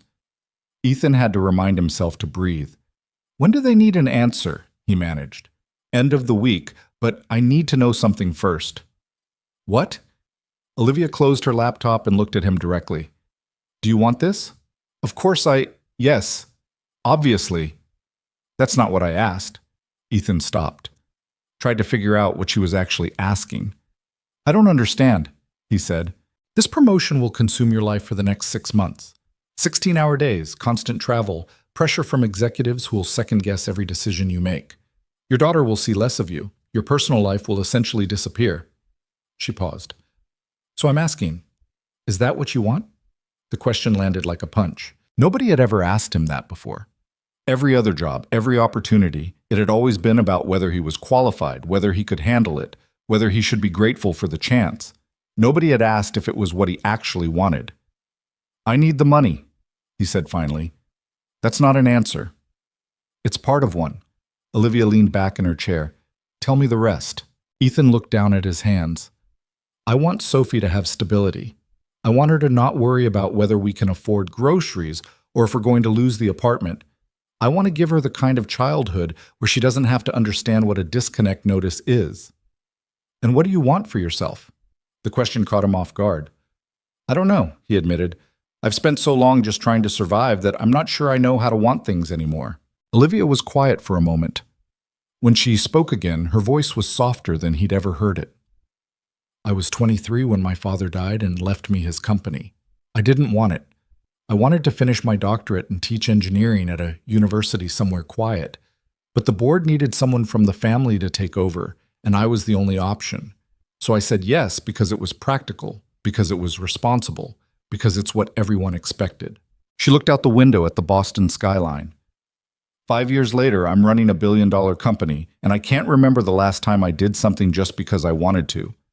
Everything is calculated risk and strategic planning and what's best for the shareholders." She turned back to him. "Don't make that mistake. If you take this promotion, take it because you want the challenge, not just because you need the paycheck." Ethan didn't know what to say to that. "Can I think about it?" he asked. "You have until Friday." She stood, signaling the end of the meeting. Ethan stood too, but didn't leave. "At the party," he said, "when you said I reminded you what it felt like to be human, what did you mean?" Olivia's expression shifted to something unreadable. "I meant exactly what I said." "That's not—" "We're done here, Mr. Cole." It wasn't harsh, but it was final. Ethan left the conference room more confused than when he'd entered. That night, he tried to talk to Sophie about the promotion. She was at the kitchen table doing math homework, tongue sticking out slightly in concentration. "Hey, Bug, can I ask you something? Is it about fractions? Because I hate fractions." "It's not about fractions. It's about work." She looked up. "Did you get fired?" "What?" No, why would you think that? You look worried. You always look worried when something bad happens. Ethan sat down across from her. I'm not fired. The opposite, actually. They want to promote me. Sophie's face lit up. That's good, right? Yeah, it's good, but it means I'd have to work more, travel sometimes, be away from home. Her expression dimmed. How much more? I don't know yet. Maybe a lot. Sophie picked at the edge of her worksheet. Would we still have Pancake Fridays? They'd started that tradition 2 months ago. Every Friday night, no matter what, they made pancakes together and watched a movie. It was the one thing Ethan had promised wouldn't change. I'd make sure we did, he said. Promise? Promise. She seemed to accept that. Then you should do it. The promotion thing. You sure? You're good at your job, Daddy. Mrs. Chen says so. And if they want to pay you more money, that's because you're worth it. Sometimes his 7-year-old daughter was smarter than he'd ever be. When did you get so wise? He asked. I've always been wise. You just don't listen. He reached across the table and ruffled her hair. She swatted his hand away, but smiled when she did it. Wednesday afternoon, Ethan was reviewing distribution reports when Andrew dropped into the chair next to his desk. So, Andrew said, you and Bennett. Ethan didn't look up from his screen. There is no me and Bennett. You danced with her at the party. She asked. I said yes. That's how dancing works.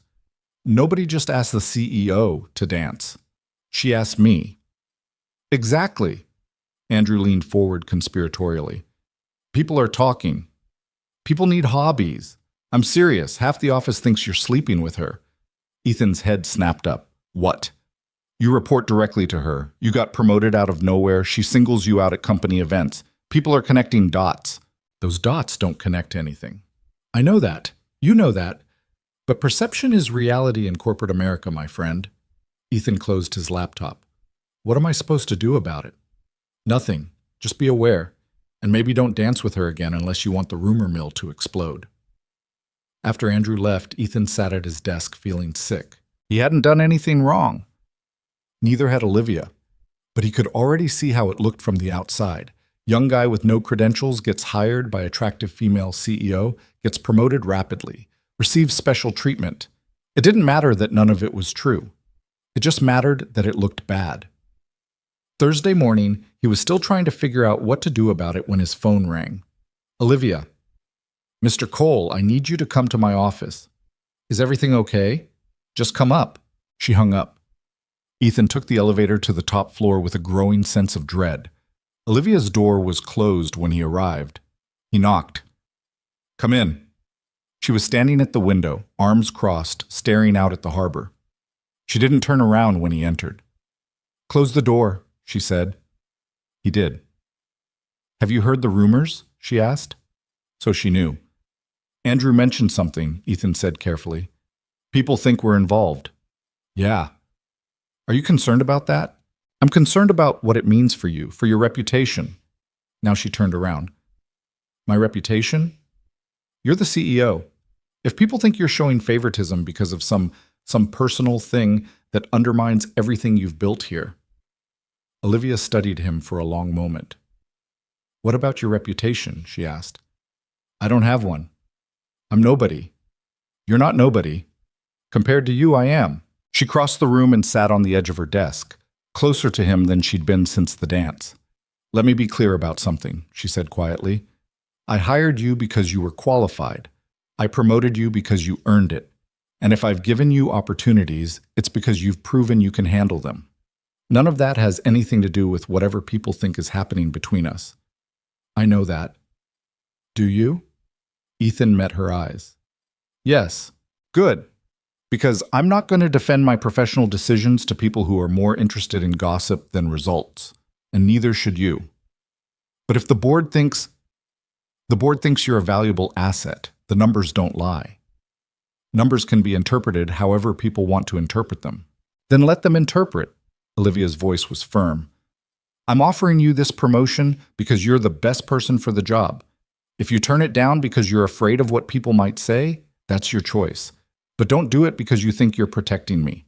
I don't need protection. She was right. He knew she was right. But it didn't make the decision easier. I need to think about it, he said. You have until tomorrow. I know. He turned to leave. Ethan. He stopped. She never used his first name. For what it's worth, she said quietly, I think you'd be good at this. The promotion, leading a team, making decisions that matter. You're better at it than you think you are. Something in her voice made his chest tight. Thank you, he managed. He left before he could say something stupid. That night, Ethan lay awake thinking about everything that had happened in the past 2 months. The interview, the car ride, the job offer, Detroit, the dance, every moment that had led him here. He thought about Olivia's question. What do you want? Not what did he need, not what was practical, what did he actually want? The answer came easier than he expected. He wanted to be good at something again. He wanted to prove that the past 8 months of failure and fear and barely holding on hadn't broken something essential inside him. He wanted Sophie to see him succeed. And if he was being honest, really honest, he wanted to understand why a woman like Olivia Bennett saw something in him worth believing in. Friday morning, he sent her an email before he could change his mind. I accept the promotion. When do I start? Her response came 30 seconds later. Monday. Margaret will send you the details. That was it. No congratulations, no elaboration, just confirmation. Ethan stared at the email and tried to convince himself he'd made the right choice. The weekend passed in a blur. He told Sophie about the promotion. She made him a congratulations card with so many glitter stickers that he'd be finding sparkles in his apartment for the next year. Mrs. Chen baked him cookies. Andrew texted him a gif of someone celebrating with champagne. Monday morning, Ethan showed up to find his desk had been moved. He was no longer in the operations bay. Now he had an actual office, small, but with a door and a window and space for the team he'd be managing. Richard stopped by at 9. Welcome to management. It's terrible, and you're going to hate it. Great pep talk. I'm serious. Suddenly, everyone's problems become your problems. But you'll figure it out. Richard handed him a folder. Your team, 4 analysts. I picked the best ones. Ethan opened the folder. 4 faces, 4 resumes, all of them more impressive than his had been. They know I'm managing them? He asked. They know. 2 of them are thrilled. One's neutral. One thinks you're unqualified. Which one? You'll figure that out pretty fast. Richard left him to it. The first team meeting was scheduled for 10. Ethan spent the intervening hour trying not to throw up. At exactly 10 o'clock, 4 people filed into his office. He recognized 2 of them from the operations bay. The other 2 were strangers. Hi, Ethan said, standing. I'm Ethan Cole. I guess I'm your manager now. 3 of them smiled. The 4th, a woman in her 40s with severe glasses and an expression that suggested she'd rather be literally anywhere else, did not. Let's start with introductions, Ethan continued. Tell me your name, what you're working on, and one thing you're hoping to get out of this project. They went around the table. Marcus, 26, enthusiastic, wanted to learn route optimization. Lisa, 32, quiet, focused on data modeling. James, 28, friendly, interested in long-term logistics strategy. And then there was Patricia. Patricia Reynolds, she said flatly. I've been with this company for 18 years. I'm working on the West Coast distribution analysis. And I'm hoping this project doesn't turn into a disaster because management decided to promote someone with 4 months of experience. The room went silent. Ethan looked at her. She stared back, unflinching. That's fair, he said finally. I know this looks bad from the outside. Guy shows up out of nowhere, gets fast-tracked. Suddenly he's managing people who've been here longer than he's been employed. I get why that's frustrating. Patricia's expression didn't change. But here's the thing, Ethan continued. I didn't ask for this. I got offered it because I found problems other people missed. Maybe that was luck. Maybe I just looked at things differently. I don't know. What I do know is that I'm going to do everything I can to make sure this project succeeds, and I'm going to need all of you to make that happen. He looked around the table. If you have concerns, tell me. If you think I'm making a mistake, say so. I don't want yes people. I want people who'll push back when I'm wrong. Can you do that? Marcus and James nodded. Lisa looked thoughtful. Patricia said, We'll see. It wasn't an endorsement, but it wasn't open hostility either. Ethan would take it. The meeting ran for an hour. They divided up the distribution centers, set timelines, established communication protocols. By the end, Ethan's head was spinning, but they had a plan. After everyone left, he sat in his new office and tried to process what had just happened. His phone buzzed. Text from Olivia. How did it go? He stared at the message. She never texted him. Everything was always email, formal, documented. One of them hates me, he typed back. The others seem okay. 3 dots appeared. Disappeared. Appeared again. Patricia? How did you know? She's been passed over for promotion 3 times. She has every right to be angry. What am I supposed to do about that? Prove her wrong. The dots appeared again. And Ethan? Yeah?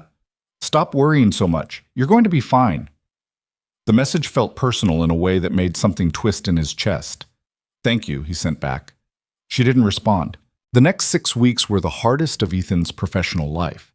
He thought the job itself would be the challenge, but it turned out managing people was infinitely more complicated than managing data.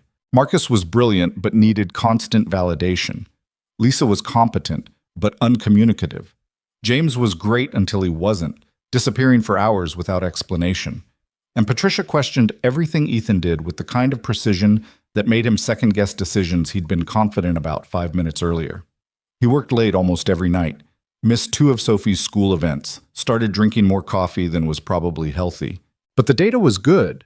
The audit was finding inefficiencies even bigger than he'd expected. The projections showed potential savings of over $20 million annually. In early January, Olivia called him to her office to review the preliminary results.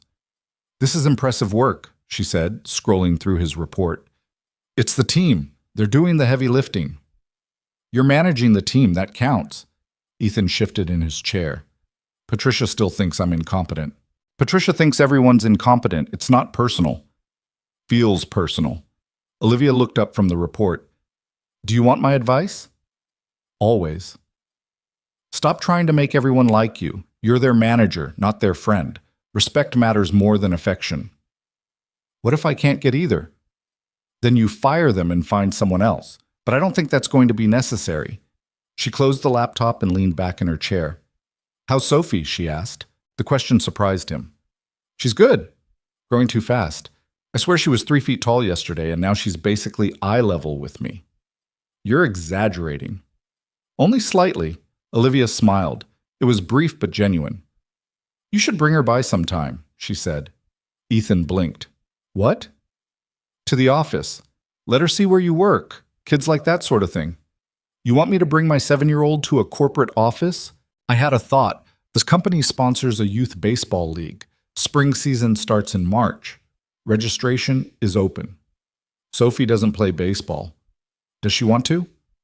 Ethan thought about all the times Sophie had asked about sports, about teams, about doing something that wasn't just her and him in their tiny apartment. "Maybe," he admitted. "Then sign her up. The company covers the fees." Olivia picked up her tablet again, back to business. "Think about it." "Why are you doing this?" She looked at him. "Doing what?" "This. Looking out for her. For us." "I'm not looking out for anyone. I'm mentioning a company program that's available to all employees." But there was something in her voice that suggested that wasn't the whole truth. Ethan left her office with more questions than answers, and a strange warmth in his chest that he didn't know what to do with. That weekend, he asked Sophie if she wanted to play baseball. Her eyes went wide. "Really? Really? Can I be a pitcher?" "You can be whatever position they put you in." "I want to be a pitcher, like in that movie we watched." "That was a professional athlete with years of training." "So? I can learn." Her confidence was staggering. Ethan signed her up that night.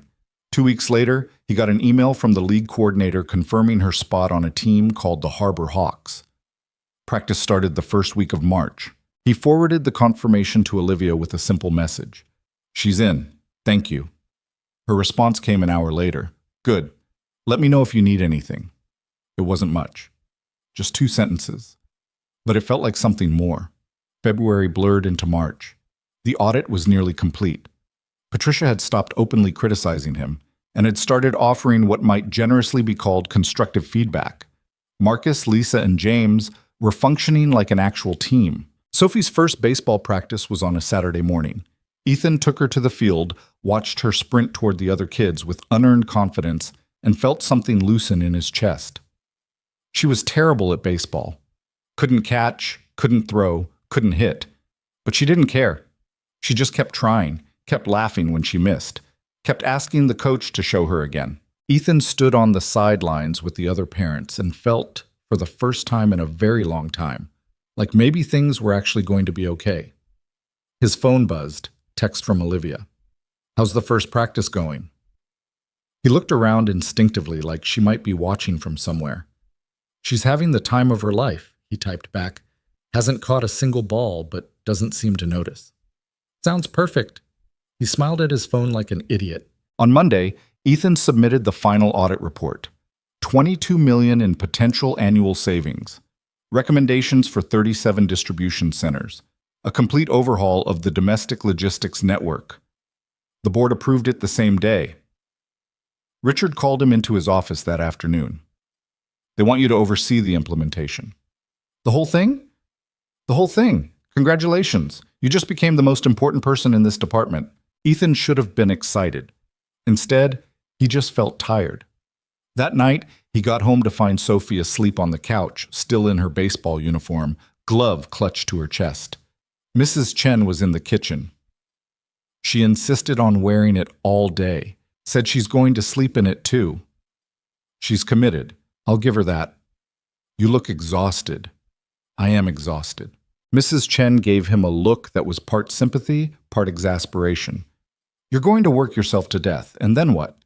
Sophie doesn't need money as much as she needs a father who's actually present." "I'm present." "You're home. That's not the same thing." The words stung because they were true. Ethan looked at his daughter sleeping on the couch, 7 years old and dreaming about baseball, and wondered if Olivia had been right. Was this what he wanted? Or was it just what he'd convinced himself he needed? He didn't have an answer. Mrs. Chen's words stayed with Ethan long after she'd gone home that night. He carried Sophie to bed, pulled off her baseball glove with careful hands, and stood in her doorway watching her sleep. She looked so small under the covers, one arm thrown over her head like she was reaching for something in her dreams. He'd been chasing stability for so long that he'd forgotten to ask if this was actually making her life better. More money, sure. Better apartment, better clothes, better opportunities. But was she happier? Was he? The questions kept him awake until 3 in the morning. By the time April arrived, the logistics implementation was in full swing and Ethan was drowning. The distribution centers were resisting the changes, drivers were complaining about new routes, and every day brought a fresh crisis that somehow became his responsibility to solve. He missed Sophie's second baseball game, then her third. On a Thursday night in late April, he got home at 9:30 to find her sitting at the kitchen table with homework spread out in front of her, already in her pajamas. "Hey, Bug. Sorry I'm late." She didn't look up. "Mrs. Chen made dinner. It's in the fridge." "You eat already?" "Hours ago." The flatness in her voice made his chest hurt. Ethan sat down across from her. "I know I've been working a lot." "You're always working. It's temporary. Once we get through this implementation phase," "You said that last month." She was right. He had. "Sophie, look at me." She finally raised her eyes. There was something in her expression he'd never seen before. Not anger. Something worse. Resignation. "I'm trying to build a better life for us," he said quietly. "I don't want a better life. I want you." The words hit him like a physical blow. Before he could respond, his phone rang. He glanced at the screen. Patricia. Sophie saw him look. "You're going to answer it," she said. Not a question. It's fine. I'm going to bed." She gathered her homework and walked past him without saying goodnight. Ethan sat alone in the kitchen, phone still ringing in his hand, and felt something inside him crack. He didn't answer the call. The next morning, he walked into work with a decision already made. He found Richard in his office, handed him a flash drive with all the implementation documentation, and said, "I need to scale back." Richard looked up from his computer. "Scale back what?" "Everything. The hours, the travel, the constant emergencies. I need boundaries." "Ethan, we're in the middle of the biggest logistics overhaul this company's ever attempted. This isn't the time to..." My daughter told me last night that she doesn't want a better life. She wants me. And she was right. I've been so focused on giving her things that I forgot to actually be there. Richard leaned back in his chair. What are you asking for? Reasonable hours, no more than 50 a week. No work after 7 p.m. unless it's a genuine emergency. And I need to be at her baseball games, all of them. The board's not going to like this. Then they can fire me. Richard studied him for a long moment. You're serious? Completely. Okay, I'll talk to them, but you need to train someone to handle the emergencies when you're not available.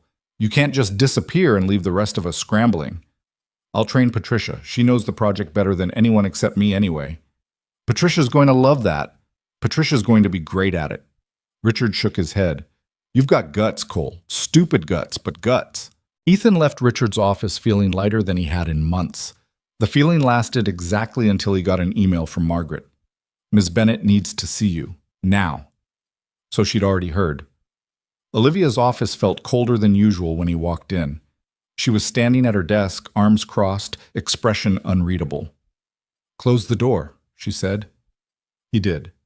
Richard tells me you're stepping back from the implementation. I'm setting boundaries. There's a difference. You're in the middle of a critical project that you designed. Walking away now could jeopardize millions of dollars in savings. I'm not walking away. I'm delegating. To Patricia? The woman who's been undermining you for months? She hasn't been undermining me.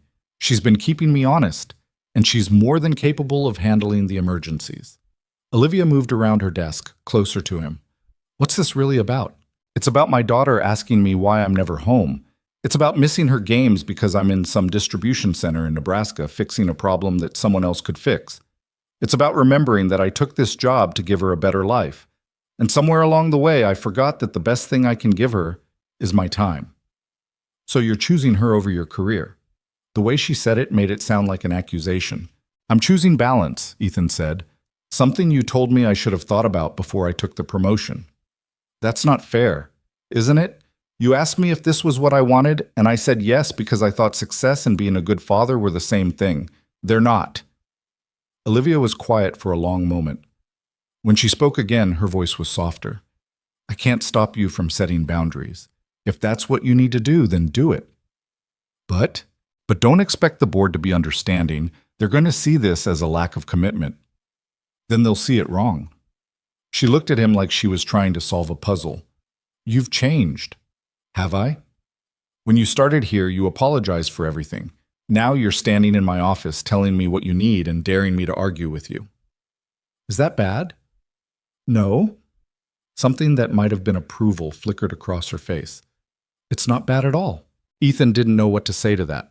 Go, Olivia said finally. Set your boundaries. Train Patricia.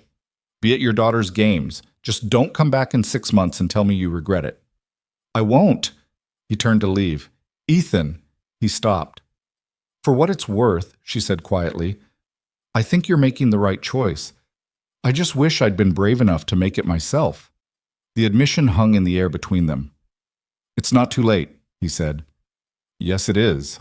She sat down at her desk, back to business, and he left before either of them could say something they couldn't take back. The changes weren't easy. Patricia took over the emergency management with the kind of efficiency that made Ethan feel simultaneously relieved and useless. The board grumbled but didn't fight him. Richard covered for him when meetings ran late. And slowly, piece by piece, Ethan's life started to resemble something sustainable. He made it to Sophie's next 3 games, watched her strike out twice and catch one ball that she was so shocked by she forgot to throw it to first base. The coach was patient. The other kids were kind. Sophie was terrible but happy. On a Saturday in early May, the Harbor Hawks had a game at noon. Ethan packed sandwiches and juice boxes, wore the ridiculous team hat Sophie had insisted he buy, and sat in the bleachers with the other parents. Sophie spotted him from the dugout and waved so enthusiastically she nearly hit another kid in the face. That's my dad, she announced to no one in particular. His heart felt too big for his chest. The game was a disaster. The Hawks lost by 8 runs. Sophie got hit by a pitch and cried for 5 minutes before insisting she was fine and wanted to keep playing. But when it was over and she ran toward him covered in dirt and grass stains and pure joy, Ethan caught her and lifted her up and thought maybe this was what success actually looked like. "Did you see me?" she asked breathlessly. "I saw everything. I got on base because you got hit by the ball. Still counts." He set her down, and she immediately launched into a play-by-play of every moment he'd already witnessed. He listened like it was the most important story he'd ever heard. A voice behind him said, "She's got quite an arm." Ethan turned. Olivia Bennett was standing at the edge of the field, wearing jeans and a light jacket, looking completely out of place and somehow exactly right. "What are you doing here?" he asked before he could think better of it. "I sponsor the league. I like to check in sometimes, see how the teams are doing." That was a lie, and they both knew it. Sophie had stopped talking and was staring at Olivia with wide eyes. "Who's that?" she whispered. "That's Miss Bennett. She's my boss." "Your boss came to my game?" Before Ethan could answer, Olivia crouched down to Sophie's level. "You must be Sophie. Your dad talks about you all the time." "He does?" "Constantly. I know about your snow globe collection, your hatred of fractions, and your goal to become a professional pitcher." Sophie looked delighted. "I'm going to play for the Red Sox." "That's a good goal. Do you like baseball?" "I do. I used to play when I was younger." "Were you good?" "I was okay. Better at hitting than fielding." Sophie considered this. "Do you want to see me pitch?" "Sophie," Ethan started, but Olivia was already nodding. "I'd love to." Sophie grabbed her glove and dragged Olivia toward the practice area where a few kids were still throwing balls around. Ethan followed, feeling like he'd stepped into an alternate dimension. Olivia caught Sophie's pitches, wild, uncoordinated throws that went everywhere except where they were supposed to, with the same focus she probably brought to board meetings. She offered gentle corrections, demonstrated proper form, praised every small improvement. Sophie was absolutely mesmerized. After 20 minutes, the other kids started leaving. Sophie reluctantly handed over her glove. "Thank you for teaching me," she said seriously. "Thank you for letting me. You're going to be great if you keep practicing." "Will you come to another game?" The question caught both Ethan and Olivia off guard. "I don't know," Olivia said carefully. "I'm very busy." That's what my dad used to say.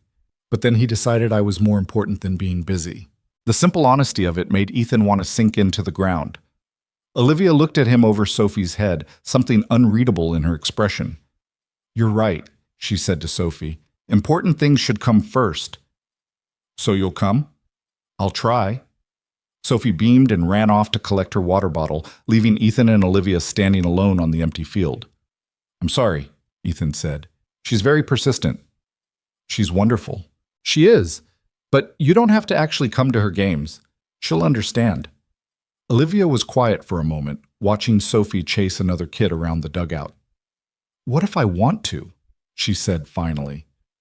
Ethan looked at her, really looked at her. She was wearing almost no makeup, her hair was loose, and there was something vulnerable in the way she was standing, like she'd taken off armor and wasn't quite sure how to function without it. "Then come," he said quietly. The words meant more than they should have. Olivia nodded once, then checked her watch. "I should go. I have calls this afternoon." "On a Saturday? Running a company doesn't take weekends off." "Maybe it should." She smiled, brief and genuine. "Maybe."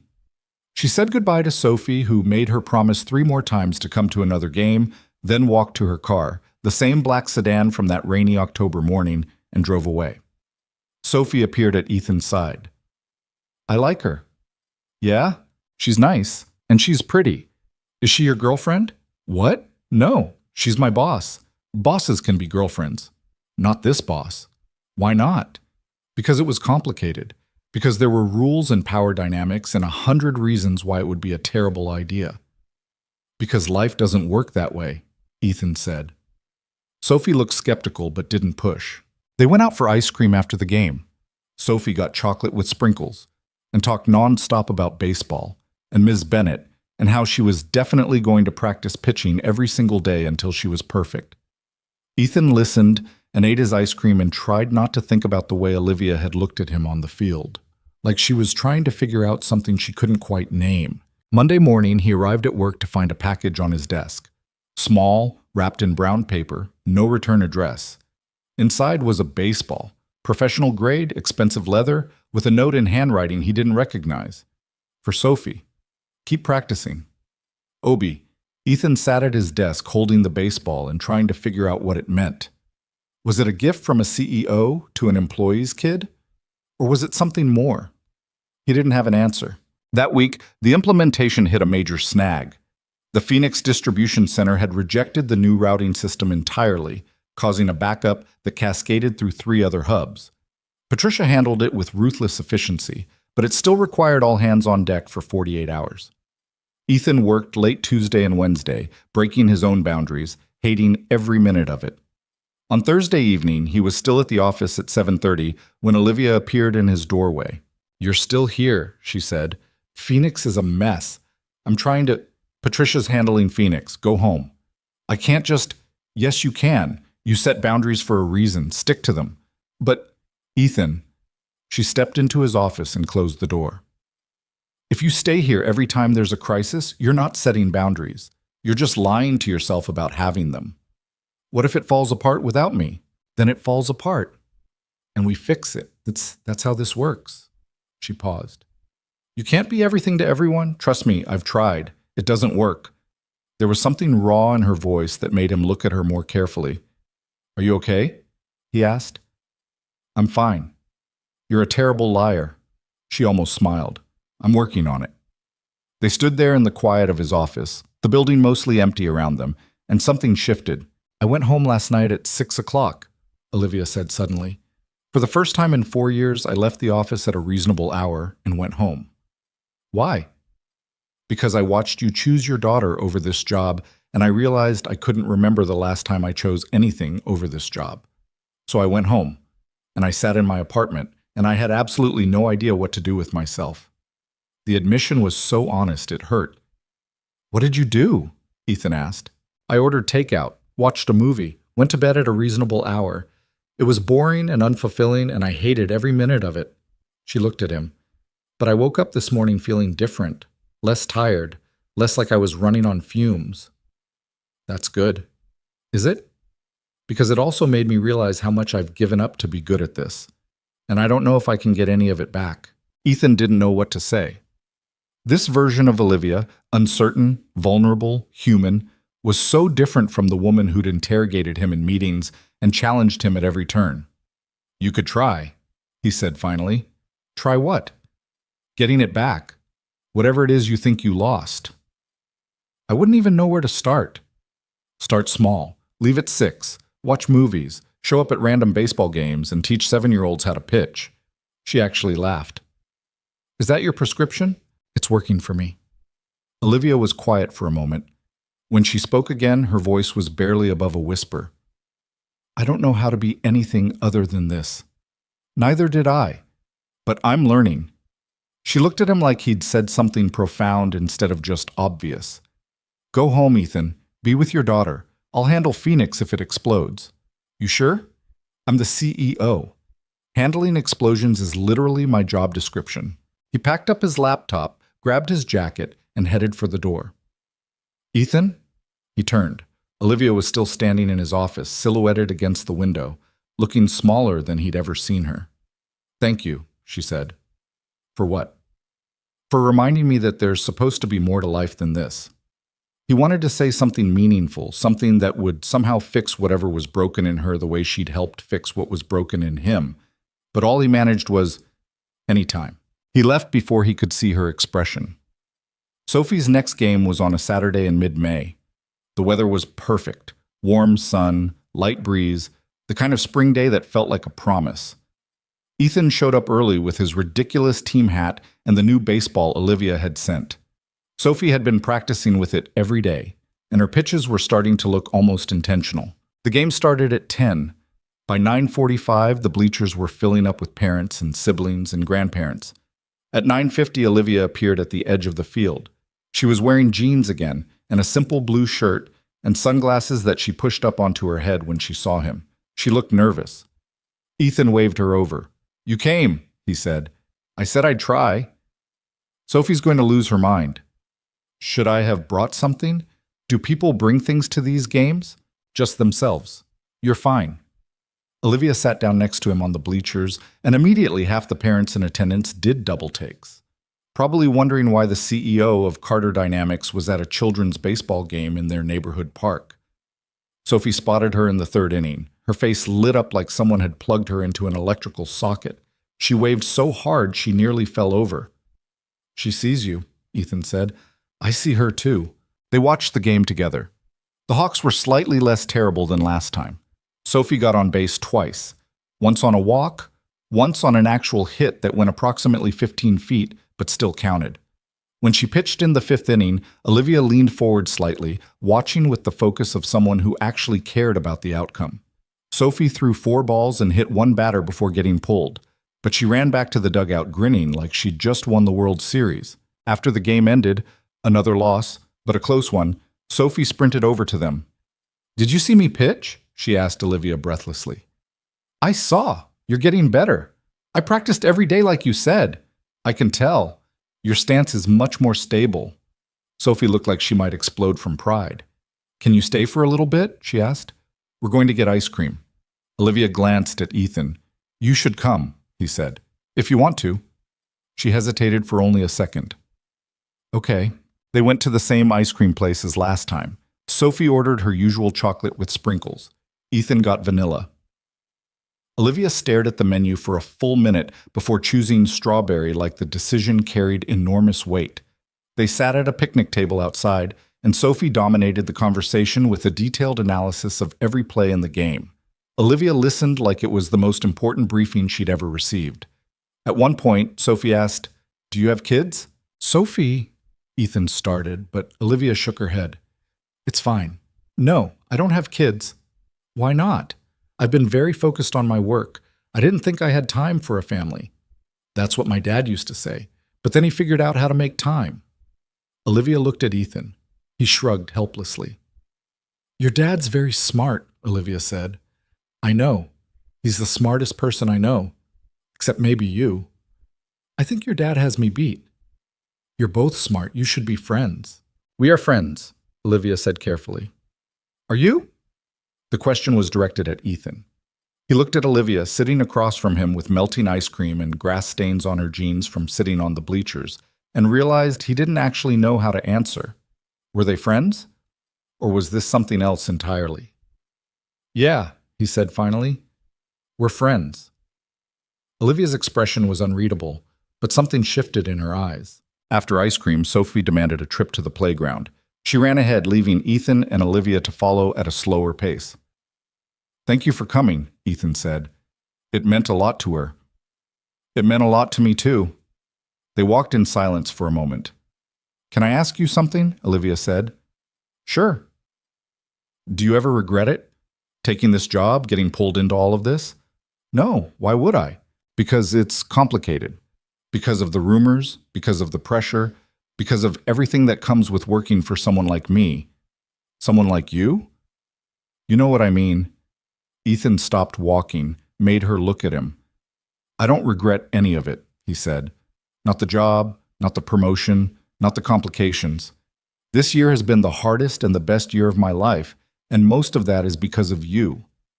Olivia looked stunned. "Ethan, I'm not saying that to make you uncomfortable. I'm saying it because it's true.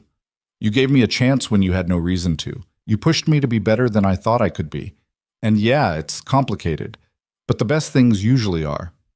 She opened her mouth, closed it, seemed to be trying to find words.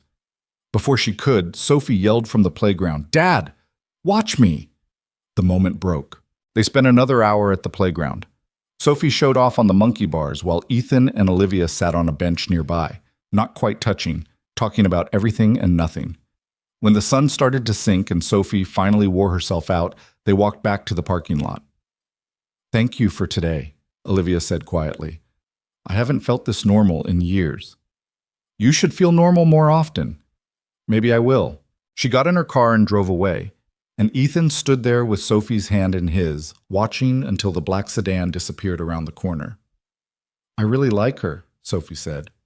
"Me too, Bug. Me too." The next few weeks settled into something that felt almost like balance.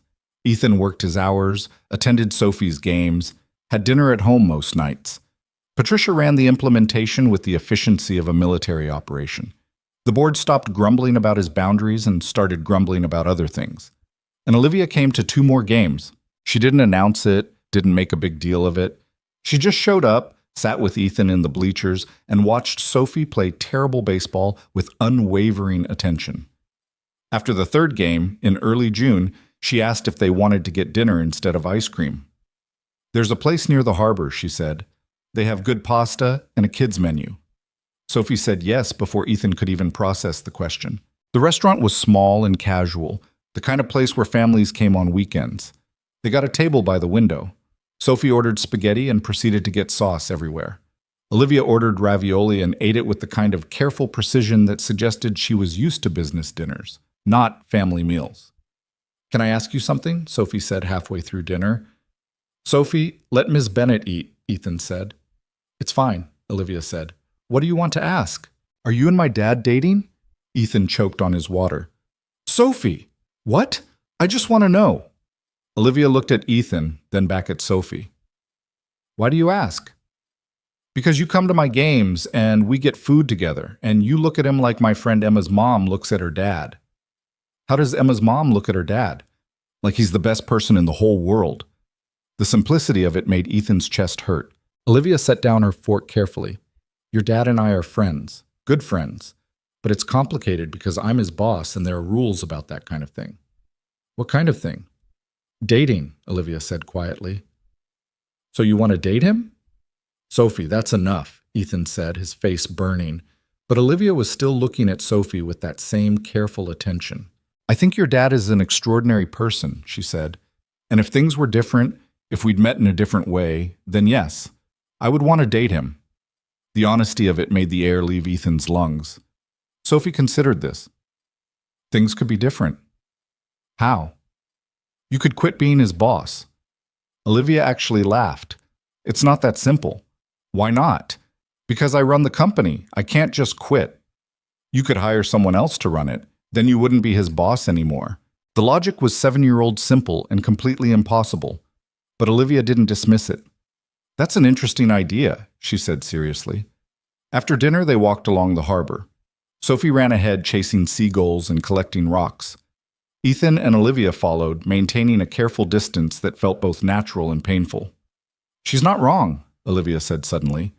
"About what?" "About quitting, or at least stepping back.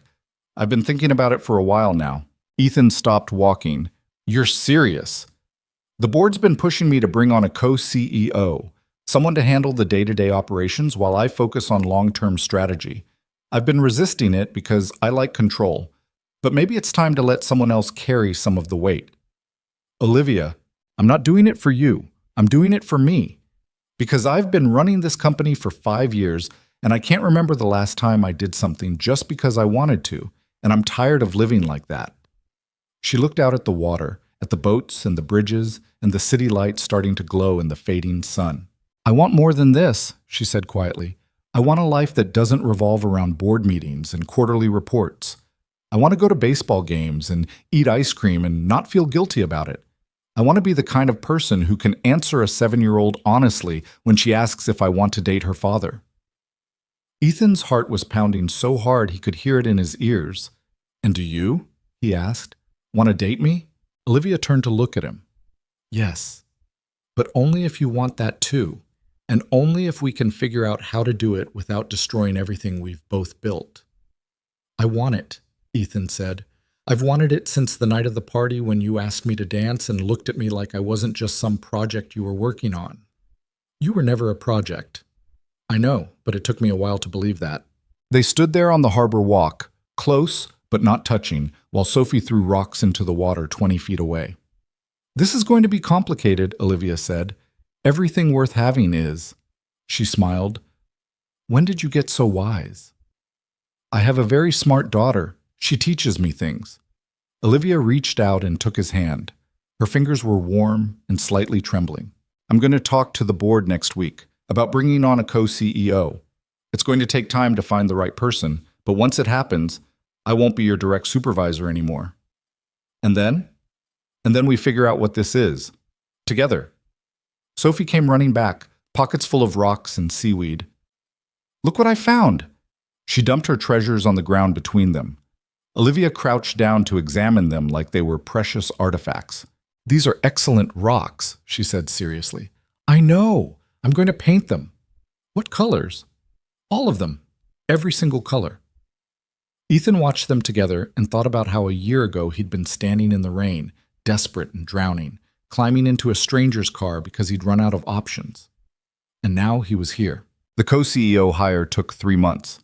The board fought Olivia every step of the way, but she was relentless. In September, they announced that David Chen, no relation to Richard, would be joining as co-CEO, handling operational management while Olivia focused on strategy and long-term vision. The day the announcement went public, Olivia called Ethan into her office. "It's done," she said. "How do you feel? Terrified? Relieved?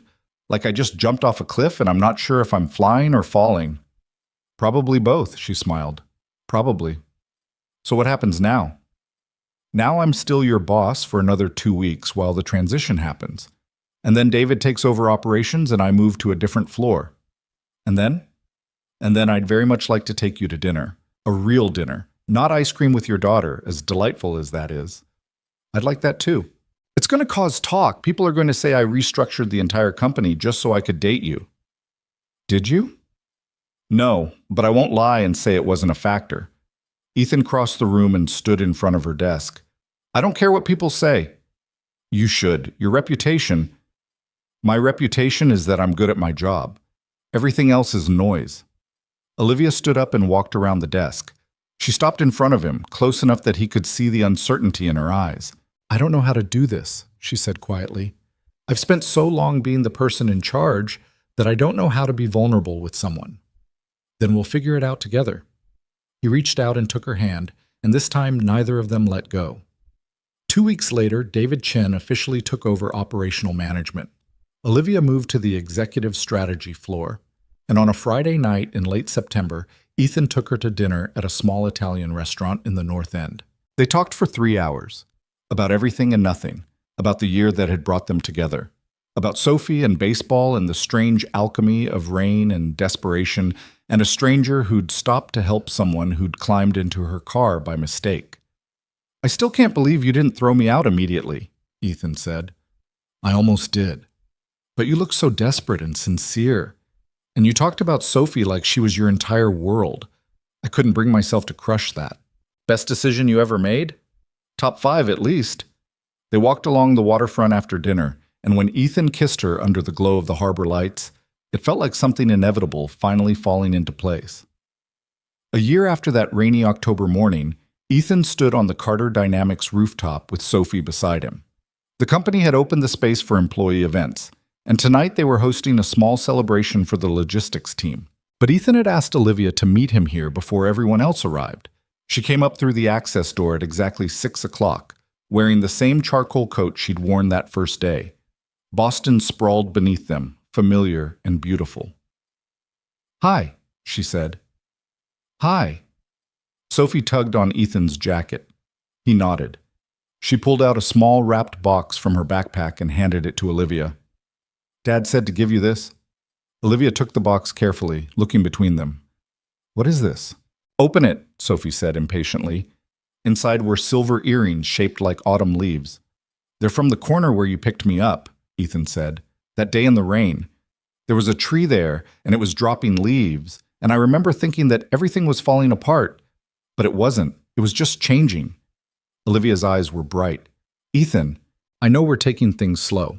I know it's complicated, but I wanted you to have something that reminds you that sometimes the worst days turn into the best ones, and that I'm glad you stopped that morning instead of driving past."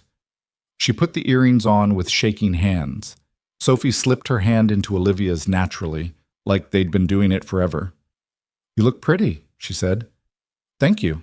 Below them, Boston shimmered in the autumn light. The harbor reflected the sky. Somewhere in the building beneath them, people were preparing for the celebration. But up here, it was just the 3 of them. "I love you," Ethan said quietly. Olivia looked at him, leaves hanging from her ears, hand holding his daughter's, and smiled. "I love you too," she said. "Both of you." Sophie grinned. "Does this mean you're my dad's girlfriend now?" "Yes, if that's okay with you." It's very okay. Can we get pancakes to celebrate? They all laughed, and the sound carried across the rooftop and disappeared into the autumn air. What had started as a desperate mistake, a wrong car, a rainy morning, a man who had nothing left to lose, had become something neither of them had known they were looking for. Not perfect, not simple, but real and earned and worth every complicated moment it had taken to get here. Sometimes the best things in life began with falling apart, and sometimes the people who helped you put the pieces back together became the ones you couldn't imagine living without. Ethan looked at Olivia and Sophie, at the city spread out below them, at the future that was still uncertain but no longer terrifying, and he thought maybe this was what happiness looked like after all.